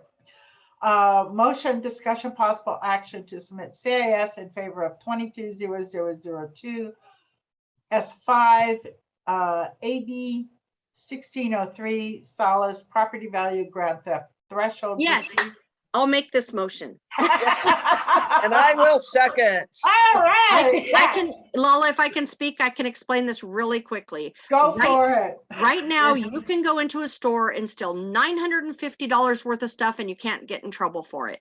Now they're lowering that threshold to $400. So if you steal more than $400, you can now be prosecuted for it. And this will try to help stop a lot of these smash and grab burglaries in a lot of these stores. You know, it's just despicable when you just see these people walk in and just grab handfuls of stuff and just walk out. And the store owners do nothing because they know nothing will be done. And, you know, people don't realize the stores don't keep eating those costs. In fact, several stores in San Francisco have closed, or they've had to put up special gates that they've had to reduce their hours. You know, why should law-abiding citizens be forced to live like this? You know, and those costs just don't evaporate. They get passed on to the customer. And when we already have out of control inflation at what, 7% today, that it all comes out, that all comes down back to us. So, oh yeah, $400, yeah, that's at least a start. We got to start pulling our city back together. Agreed. Okay. So all I can say is that I am right in there with you. And is there any public comment on this? Seeing no public comment, Carol, go to the vote, please. Okay. So Lala, Yes. Lydia, Yes. and Carol, yes. All right. This brings us down to number 12. Discussion possible action to include statement of CIGA purpose on future agendas, etc. To read, Sunland Tahunga Neighborhood Council Community Improvement and Government Affairs Committee meets virtually monthly on the third Thursday of each month and is focused on bringing forth and making recommendations on issues that affect our Sunland Tahunga community and City of Los Angeles. Sunland Tahunga Neighborhood Council promotes the community's overall welfare, progress, and economic prosperity. So this is to approve this statement to go on to our agendas as the purpose of our committee, so that we have a public stated purpose. Lala, is this, my question is this for the CIGA committee agendas? Yes. You don't even need a motion. You can just do it. Oh, I can just do it. Yes. I was just going to say, please don't add this to all the other agendas though, because our other committees are really struggling with the languages and missing this and missing that. So, but yeah, for this committee, you're the committee chair. You can do whatever you want. Okay, in that case, we're going to skip this one. Okay. Make Okay. a motion to postpone item 12. You can just do that. You don't have to, we don't have to vote on it. Okay, great. Great. Other new business. Other new business. Okay, I have my hand raised on this one. All right, go for it. I know this is going to take a little time. Oh, Marjorie has her hand raised. Let Marjorie. Oh, I lowered it. Oh, no, Just you pushed raised to it. Lower it. Oh, I raised it? It Okay. says lower. Oh, Yeah. lower. Oh, geez. Sorry. I just don't want to miss you, Marjorie. Sorry. Okay, we have, there's several things that we've asked to put on the agenda that came in after this agenda was already done. One of those agenda items is the fact that, and I know that all the board members got an email. One of them is regarding animal services and the fact that because of the COVID restrictions, the animals are all being left in cages. And they're not walking the pets, they're not letting the volunteers in to take care of the pets. And the numbers of euthanizations have gone up over the pandemic because there's nobody working with the animals. If somebody comes in and says this dog's a little hostile, they're just considering them, they're euthanizing more animals because they're not, they don't have the volunteers or the staff to actually work with them. Right. And so there was a request for us to put this on the agenda to ask the city to start allowing the volunteers back into the facilities so they could start actually taking care of the animals. Yes, I saw that. Now I have a question on that, only in that email went to everybody everywhere. Yeah, but there was no conversation amongst board members. I looked at the responses, so it is not a serial communication or a violation to put it on the agenda. Good. And good. it was not a motion that was addressed, and none of the board members would have even known it would come before the board. So the motion does have to be written up, but we could get it written up to put on the agenda if the committee decided to move it forward to the next level. We don't have an animal welfare committee. I wish we did. Yeah, that would be a good one. That would be a good one. So how would we want to we would make a motion. I would ask for a motion to support. Hold on one second. Let me bring it up. Can I ask to postpone this one and move to the next one first? Let me find that one. Hold on. I think I have it here. Sorry, I have a bigger one, and I was trying to do the little one first because it was easier, but. Do you need to share? No, I can't share. Okay, so. Are you talking about the letter? Yeah, I'm looking for the letter. I know I've had so many. Basically, it's a letter that was sent to the board members, and hold on one second. it's giving it to me in a tiny thread. Basically, it would be a motion, I would fix it, but basically it's a motion to support the city of Los Angeles to reopen the shelters to volunteers so that the animals can be walked and taken care of. In a humane It manner. basically what it does is to change the policy and immediately return our shelters to full service. Right. And let me give you an example. If you, during the pandemic, this happened to Karen Purdue. During the pandemic, she wanted to adopt a dog and they never let her into the shelter to go see a dog to adopt it. And so they're euthanizing animals, even though there's people who want them. And they've, hid under the shelter of COVID for a long time. But basically, it's a letter to reopen our animal shelters as full service shelters. And I think that would be my motion. Good. Well, this is Carol. I'll second that one. Okay. Okay, open to discussion.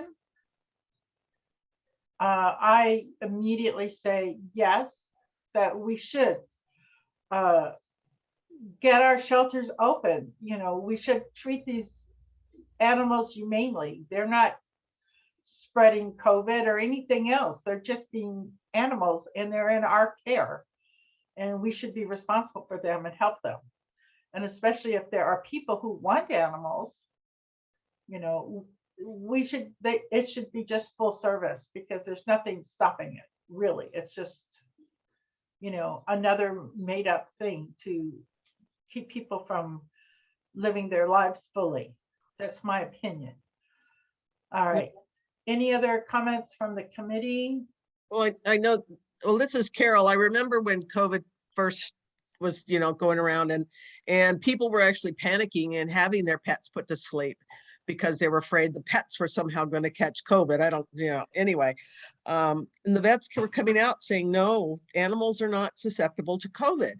And so, the danger is not the pets, these animals aren't a danger to society. They need a home, and we need to get them homes, and we need to do what we can to open our city services back up. I mean, just keeping it locked down and destroying animals is not doing anybody any good. Thank you. Okay, do I have any public comment on this? Okay, seeing no hands, let's go to the vote. Okay. Lala, Yes. Lydia, Yes. and Carol, yes. Okay, motion passes. So we'll have to write that up for the board meeting. Thank you very much. Any Okay. other? Yes, any I other- have one more item. Yeah. This one is very serious. And I hope you will indulge me in letting me read the whole letter. This is a position, I got this letter like a week ago, but I was told to hold it pending the neighborhood council who did the investigation in their allowing them to vote on their own motion first before it was sent to other neighborhood councils. This is a draft letter and it is in regards to our elections. And like I said, it's extremely serious. It says, the Reseda Neighborhood Council has a number of serious concerns regarding the spending patterns and failures of oversight by the Department of Neighborhood Empowerment on the 2021 Neighborhood Council election and their impact on candidate recruitment and voter engagement. The Neighborhood Councils function as the closest level of government for 4 million Angelenos. However, leadership failures by the Department of Neighborhood Empowerment permeated this election cycle. Given that the Department of Neighborhood Empowerment is now requesting $1 million for the upcoming election cycle, we felt it necessary to express our grave concerns regarding the stewardship of the money in the previous election cycle after a careful and thorough examination of the public documents. The Reseda Neighborhood Council requests a full accounting of the money spent and the money remaining from the $456,000 allocated to the department for the 2021 election. We request a full accounting of how and why vendors were selected, many of whom did not have a track record of election experience or high levels of social engagement. We request that the contractual obligations that were not independently verifiable by this neighborhood council be reviewed for their fulfillment and the outcome be shared with all neighborhood councils and the city council. Please provide the above requested information. Payments of $5,000 were made to 4 vendors. For 2 of these vendors, their digital engagement posts occurred after the conclusion of the election. For the remaining 2, their engagement was so insignificant, the Reseda Neighborhood Council struggles to understand the justification for their $5,000 payments.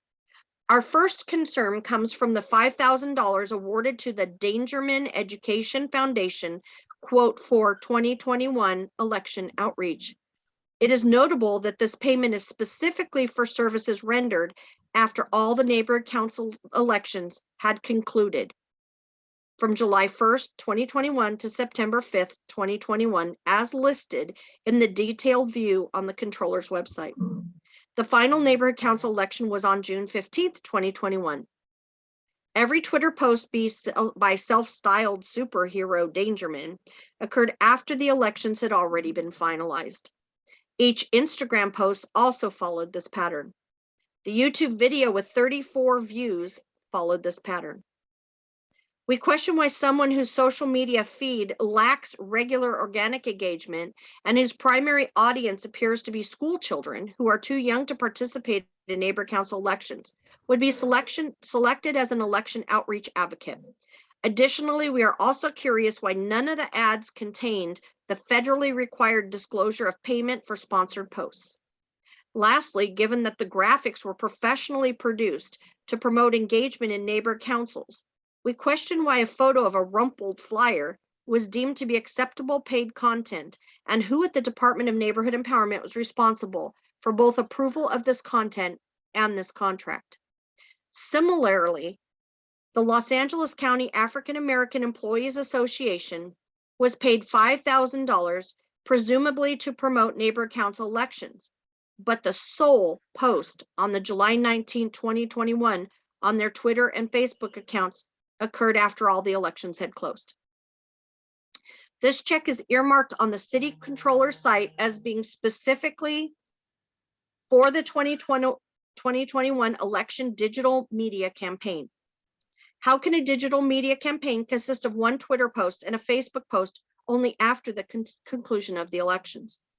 Why was outreach to an underrepresented minority group only done after the conclusion of the elections? Additionally, the All People's Community Center received a payment of $5,000 for general assistance. All People's Community Center did not promote the elections on their Instagram. All People's Community Center had 2 Facebook posts total on May 6th and May 10th, asking voters in Region 9, which is the Can-Do, Central Alameda, Empowerment Congress Southeast, Empowerment Congress Southwest, South Central, Voices, Watts, Zapata King, to request their ballot. There were no follow-up posts to remind voters to submit their ballots by election day. The post had a total of 9 likes.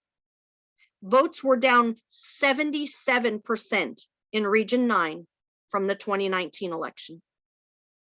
More voters left their ballots unreturned, 389, than actually voted, 255, in this region, with a 60% of ballot requesters not returning their ballots.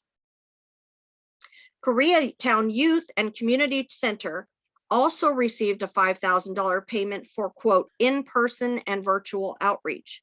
Their digital engagement included only 4 Facebook and Instagram posts, which did not include a direct link to request a ballot.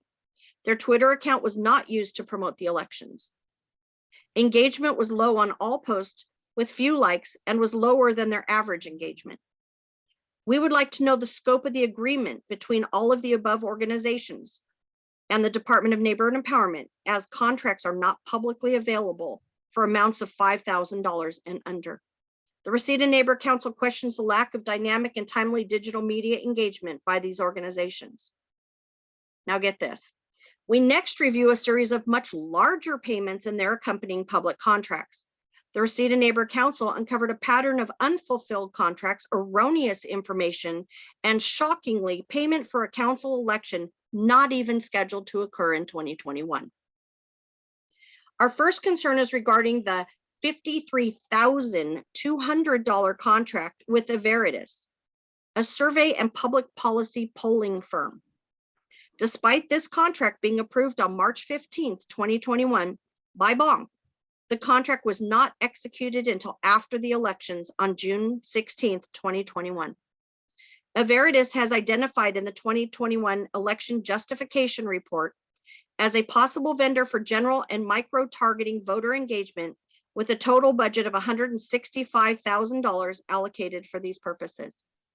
Given that this contract was not signed until after the election, and the department has now admitted that this has now become a neighborhood council engagement and awareness survey, that is a significant lapse in voter engagement that affects every neighborhood council. Additionally, Veritas does not advertise itself as a firm focused on voter engagement, but rather on data analysis and polling. We question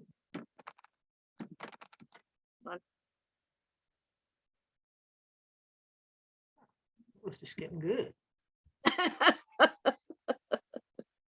We question why this firm was selected in the first place for possible voter engagement, and it does not specialize in it. This contract represents more than 10% of the total allocated budget and is a significant expense. Why was the execution of this contract delayed by months, and how were stakeholders disengaged by shifting of its purpose?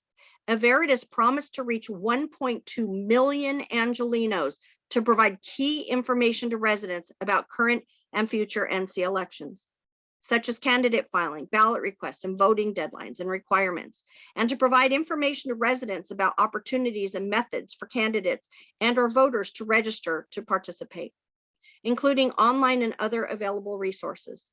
This did not occur, and the contract is likely unfulfilled, and our constituents pay the price. The failure to execute the contract with the Veritas is in a timely manner to engage candidates and voters is particularly concerning in the light of the election spending moratorium by Facebook. The moratorium was lifted on March 4th, 2021, and this means that voter engagement in regions 5, 6, 7, 8, and 1 was significantly affected, and candidate recruitment was even more severely impacted and affected every region. The Reseda Neighborhood Council worries that many regions suffered a significant disadvantage of voter turnout that the Department of Neighborhood Empowerment has failed to adequately acknowledge or address how they would fix in the future. Our next concern is regarding the contract with AltaMed Health Services for $20,000. AltaMed's contract specified that they would do voter engagement targeting 5 neighborhood councils: MacArthur Park, East Hollywood, Westlake North, Boyle Heights, and Watts. The Reseda Neighborhood Council is curious why a contract was executed that specified MacArthur Park for voter engagement, given that MacArthur Park did not have an election scheduled for 2021. The contract was executed on April 9th, 2021. This means that the neighborhood council elections for East Hollywood and Westlake North had passed by the time the contract was signed. In addition, Boyle Heights had already passed its deadline for ballot requests. Additionally, the AltaMed contract specified the information about neighborhood council elections would be shared on all social media platforms, including Facebook, Twitter, and Instagram, with a goal of 30,000 impressions. No posts regarding neighborhood council elections were made to their Twitter or Instagram account, despite this contractual obligation. Additionally, posts to their Facebook account reference neighborhood councils that do not exist. A June 8th posting on Facebook encouraged voters to request a ballot for the Harbor Gateway Neighborhood Council. There is no Harbor Gateway Neighborhood Council. There is a Harbor Gateway North and a Harbor Gateway South. Another post encouraged voters to vote in the Van Nuys North Hollywood Neighborhood Council. There is no Van Nuys North Hollywood Neighborhood Council. Additionally, posts encourage readers to vote in the Empowerment Congress Neighborhood Council. There are 5 neighborhood councils with Empowerment Congress in their names, spread across 2 neighborhood council regions with differing timelines: Empowerment Congress Central, Congress North, Congress West, Congress Southeast, and Southwest. Accurate information is so incredibly important when you're doing a get out the vote activities. The carelessness of these posts could not possibly have helped to voter engagement or turnout. Finally, we have the concerns regarding the $20,000 contract with Central City Neighborhood Partners to promote 4 neighborhood councils: Westlake North, Westlake South, Pico Union, and Rampart Village, with an allocation of $5,000 per neighborhood council specified in the contract. So that's $20,000. Hold on. 1, 2, 3, 4. It's $20,000. This contract was executed on March 22nd, 2021. That means that the 3 neighborhood councils under contract in Region 6, Westlake North, Westlake South, and Pico Union, had no election outreach support as specified in the contract. Westlake North and South had a total of 10 voters, despite having 16 registered candidates between them. With an allocation of $5,000 per neighborhood council, this means that the elections for these 2 councils represent the most expensive election in U.S. history when evaluated by the cost per vote metric of $1,000 per vote cast. Each region was supposed to have up to 21 social media postings in March 2021 regarding the election. However, only Rampart Village was promoted on their Facebook, Twitter, and Instagram accounts, with 2 total posts dedicated to the election across the platforms. Central City has promoted neighbor council meetings toward the election and the receipt of neighbor councils. Why, if this is connected to the noted deficiency in meeting the bare minimums of their contract? It is noted that while awareness of the neighbor council meetings is welcome, this does not promote participation in elections, and given the deficiencies in the digital aspects of this contract, the receipt of neighbor council must wonder if voters were actually telephoned for this election as specified in the contract with Central City. Lastly, while the $456,000 was requested and allocated for the 2021 election, we do not believe that nearly the amount was spent based on receipts filed with the controller's office. There's a minimum of $150,000 that appears to have been left unspent on current filings. Payments for outreach to the unhoused and youth that were detailed in the justification budget appear to not have been spent. The receipt of neighbor council would like to inquire why we would also like to inquire where these funds will be used moving forward. If the department did not spend their full election budget, then what justifies a doubling of their budget moving forward? Perhaps a neighbor council should be given access to additional supplemental funding in election years as an alternative to increasing the election budget of the Department of Neighborhood Empowerment in light of these serious findings of mismanagement. The receipt of neighbor council presents this detailed report because we are gravely worried about the future of neighbor council elections.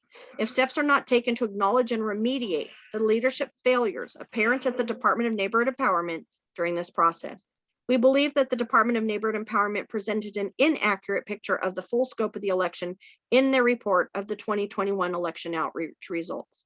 We believe that taxpayer money was mismanaged and squandered. We do not bring this to the City Council and the Board of Neighborhood Commissioners lightly. However, the receipt of neighbor councils committed to the improvement of and the empowerment of neighbor councils throughout the city of Los Angeles, and we believe the findings in this report need to be explored further and thoroughly. Well, I would like to Alright. make a motion that the Sunland-Tunga Neighborhood Council creates, supports, or the motion has to be, there was a council file on this, and this is where it gets a little dicey. The council file was to support mail-in ballots. oh yeah, And that's what they've written this in response to. So I would make a motion that I need to make a comment first. Well, let me make a motion that the Sunland-Tunga Neighborhood Council writes a letter to the city council, the city, the bond commission, the Department of Neighborhood Empowerment, and to the city controller and mayor in regards to this letter demanding a full investigation. oh, I'll second that. Thank you. Yeah.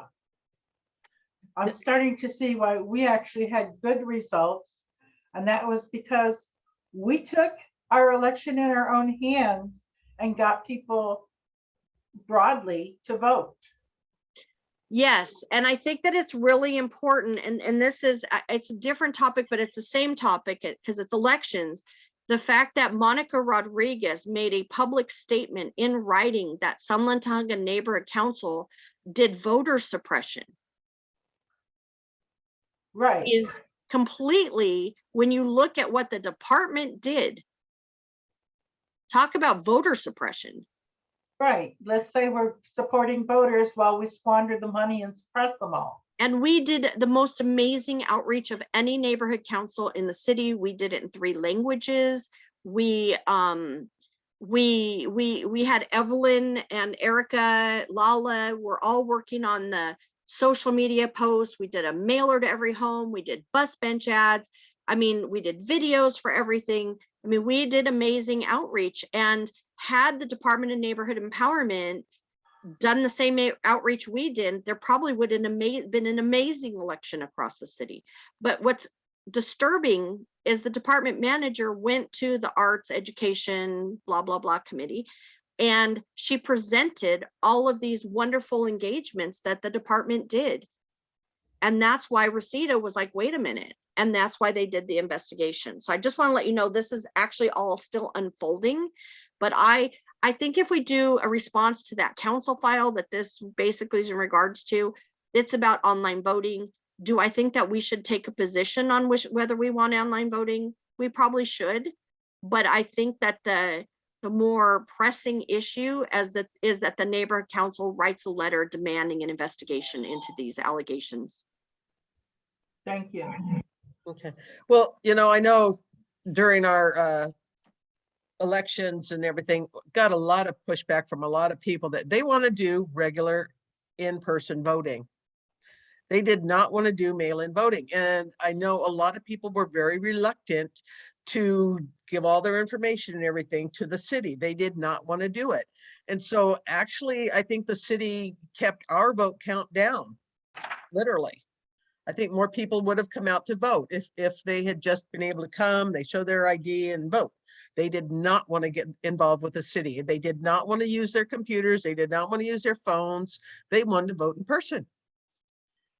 So I'm against the vote by mail. I mean, there's no reason for it. There's absolutely no reason. If you can stand in line at Costco and Disneyland and whatever else, you should be able to stand in line to vote. Okay, You know, so and I also wonder now, so Raquel awarded all these contracts? yes, Raquel, yes. the Raquel that wants to have absolute control over the neighborhood councils and decide Remove whoever she wants. Yeah, That would be the one. arbitrarily. That Yeah, would that, be the one. yeah. Wow. So I made a motion that we write a letter in regards to this, including the Reseda letter in it, changing the wording to Sunland Tujunga instead of Reseda, and thanking Reseda for the work that they did. I think that should be a letter. So my question is, do we want an additional motion also in regards to the actual council file and whether Sunland Tujunga wants to continue having online voting or mail-in ballots? I'm sorry. Well, I'd like to make the motion to oppose that council file for the continued in mail or mail-in balloting. And I was wondering, at what point do we start mentioning the aspersions that the councilwoman made? I mean, can we bring that in this, or is this a whole other thing? Well, okay. I want to try to give it back to Lala. So we Yeah. need to take one thing care of one thing at a time. Yeah, Do yeah. we have a So, motion for the letter? Do we have a second for that? And I think. did Yeah, I Carol- seconded. So we have the motion, we have the second. They are 2 separate things.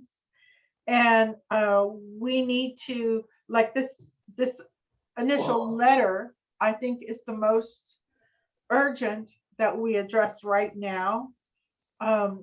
And then we can separately address what we want to do about Monica's statements regarding us. So yeah, definitely. I agree with writing a letter. I agree with, thanking Reseda, making it our letter and thanking Reseda for their work. And let's get this investigated. Let's, get some people riled up here because it needs to be riled up. All right. And do I have anything else from the committee on this part of the motion, this first motion? All right, do I have any comments from the public?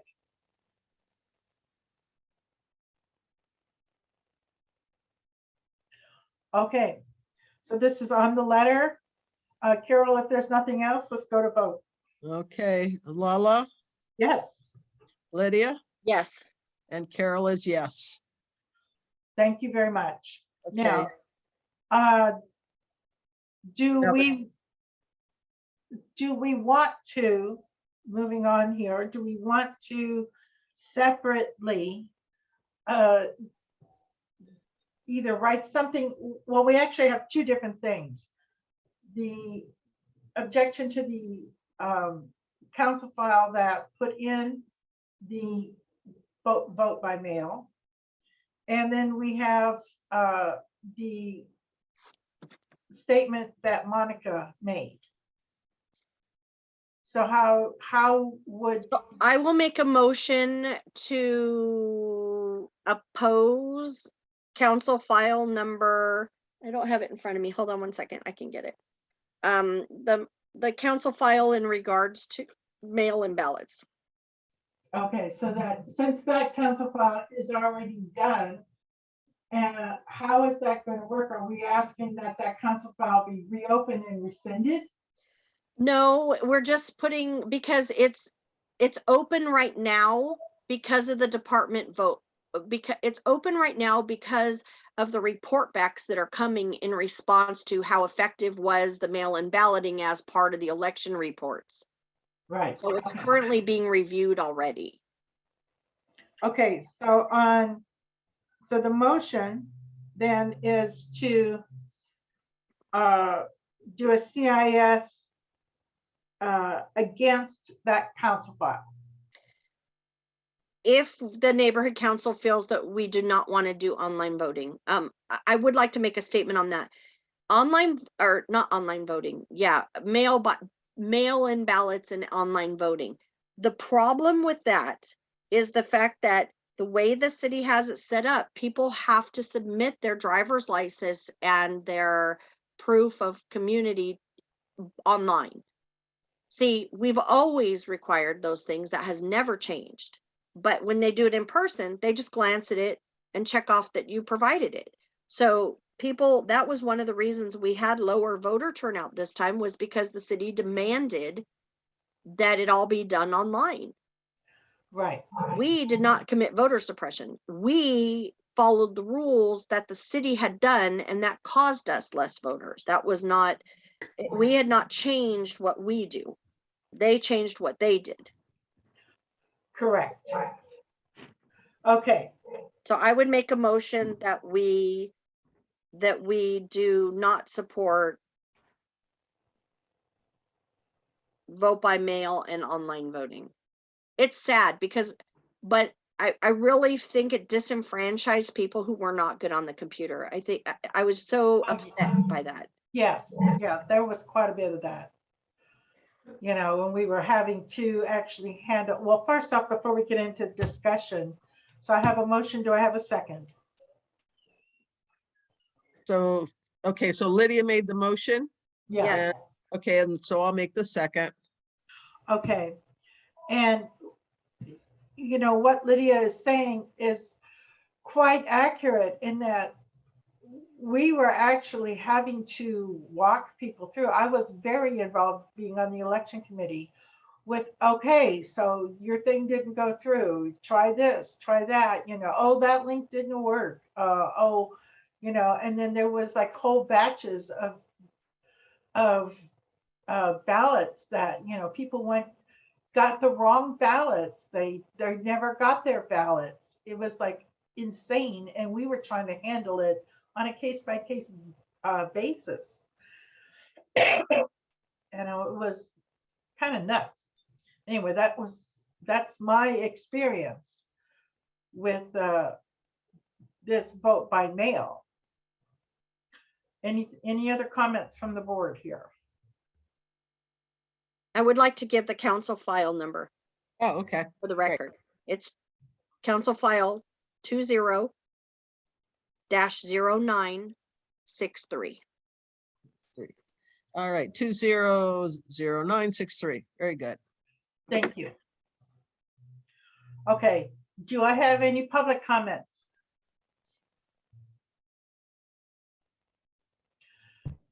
Seeing no public comments, let's take this to vote. Okay. Lala, Yes, Lydia, Yes. and Carol is yes, so passes. all right.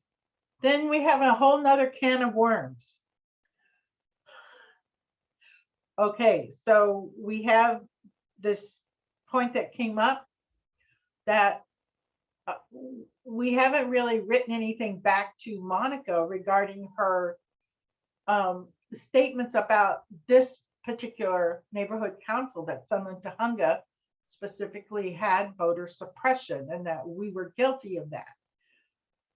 And that was part of their whole thing that she was going to do, was based on the fact that we were suppressing, that they had to reevaluate everything. What do we want to say on this? So I'll make a motion that we write a letter. I think that the letter should be sent to, the board can decide, but I think it needs to go to the city council. It needs to go to the mayor. It needs to go to the ethics department, and potentially outside of the city to the DA's office on public integrity. Yeah. And what a couple people have suggested to me is that we ask the city council to admonish Monica Rodriguez for her false claims. Because I personally talked to the city clerk, the head of the city clerk office, Mike Lektrovich, and asked him, had there been any proof at all of any fraud or any voter suppression in the election? And he said, absolutely not. The policies were in place. They followed the policies. We followed the policies, and there is no proof of anything else. Right. So do we just let it go? I mean, I think we Well, deserve a this public isn't apology. all. This isn't all. Remember how she stood up and told the city council that she did not attend our national night out because we weren't inclusive. Based on what? Who? What? She just made that allegation, just threw that out there with actually no proof, with actually nothing.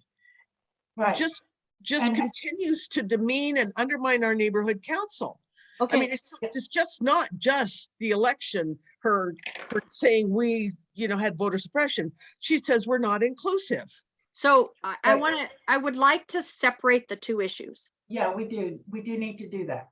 And I agree with Carol that there needs to be a second letter listing some of the other stuff. The fact that she's removed us from our building, forcing us to pay $400 and something a month rent out of taxpayer money when the building sits empty. I mean, there's a lot of issues, but this is related directly to the elections. And I think that we should separate it so it doesn't water it down. Okay. Okay, I agree, because each one of these things is a separate violation, and it needs to be taken up on its own count.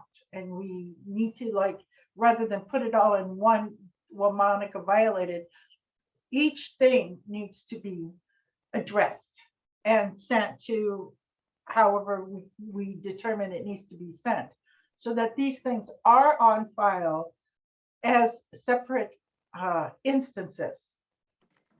I also feel, I'm sorry, I just talked out of turn and I know Marjorie has her hand up.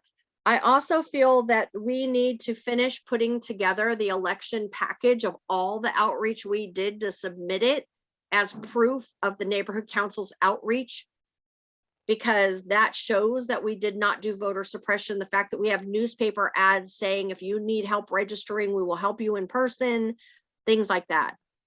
Right. Okay. So that was something I think Cindy was working on earlier. I believe I gave her the links to everything that I still had. We definitely should dig that all up together and get it out. All right. So do I have anything else from the committee before I go to public comment? Okay. So public comment, we have Marjorie. Yes, no, I feel for you guys. I think you were really had, a lot of injustice, but I don't see the city council, no matter how much work you put into this, saying, oh dear, admonishing Monica Rodriguez. They just, how they do. You guys, just it's history repeats itself, just like Fuentes and his outrageous antics. But maybe you could get a letter from the people that investigated it that said they didn't do anything wrong. We saw no misconduct. We've investigated that, and request that be put in the file, at least that you were cleared. Now it's like, oh, we're going to investigate this. And then, well, at least maybe they should acknowledge publicly, well, we did investigate it. And even though you perceived it as this way, it wasn't that way. Thank you. Lydia? Yes, I'm not responding to Marjorie, but I'd like to make a statement, and that is, unless we actually take action with a letter, there is no forum for somebody to respond to us. Right. No, I just want maybe a letter to clear you, focused on clearing your name. At least you could try and clear your name from that they said, oh, we're going to investigate this, yada yada yada. Well, they did, and they found nothing. I know it's not a lot of comfort. It's No, like no, the no. newspaper It's retracts more, something that wasn't true. so but- Marjorie, it's actually more than that. What Monica did was made a motion. It was outrageous. I No, know wait. she did. Yeah, to completely restructure the entire way that all neighborhood council elections are held, that the boards no longer get to vote for their president or their secretary, that the department will control each neighborhood council. Well, every neighborhood council set up different. Monica's demanding that everything be done the same and with the rules that she wants in place. And so this is not just about us and that should be part of the letter. This isn't just about us and wanting that admonishment. The fact that she would use this claim against us to try to take power over the entire neighborhood council system is the issue. Yeah, but it's just ridiculous. I listened to that. I actually listened to that thing, and the city clerk, oh, well, I didn't use my registration records. Sure, I had access to them, but yeah, why didn't they just use voter registration? All this stuff, everybody that could vote, or they could get a huge swath of people that just say, I'm registered to vote in on any election. Then of course you can vote in this election. Right. Okay. They had access to those records. Okay. So that's okay. I'm sorry. Marjorie, unfortunately, we're not supposed to have a back and forth conversation. Yes, I know. I'll be quiet. Anyway. I understand exactly what you're saying. All right. We do need to do both directions. We need to specifically admonish Monica on each infraction, and we need to defend ourselves as a whole against this proposed changes that they're coming out with. I don't think they're finalized, but it's like we need to nip that in the bud as well. So this particular one is on the letter regarding Monica. Oh no, I've lost my train. Motion to write a letter to the city council, mayor, ethics, and to the DA of public integrity to ask them to admonish Monica for, and that's where I didn't get that. The claiming of the voter suppression. For her unsubstantiated claims of voter suppression. Right, there we go. That's the correct wording. Okay, so that's the motion we have before us. And I think these other points we should take up, but I don't know that we're going to take them all up in this meeting, and write 6 letters right now. But we should We certainly have enough on our plate for this meeting. I think we'll be in the meeting till the following meeting. There's so much. Yeah, we could keep going here. It'll take a while. Okay, so that's what we're voting on, is this admonishment letter for her statement against us on voter suppression. Okay, So do I have anything else before we go to vote? Seeing nothing, go ahead, Carol. Okay, Lala, Yes, Lydia, Yes. Carol, yes. It passed. it passed. Okay, is there any other new business? All right. Number 14, follow up on prior committee recommendations and actions. Do we have any data on follow up of anything previously actions taken or recommendations, anything? I have nothing. Okay, and I have nothing. Lydia, if you have nothing, we'll move on. Nothing. Okay. Number 15, general public comments. This will be limited to a total of maximum of 10 minutes. Comments from the public on non-agenda items, issues, announcements within the jurisdiction of Sunland Tongva Neighborhood Council. Okay, and you guys know all the rest there. So do I have any public comments? Any other public comments on non-agenda items?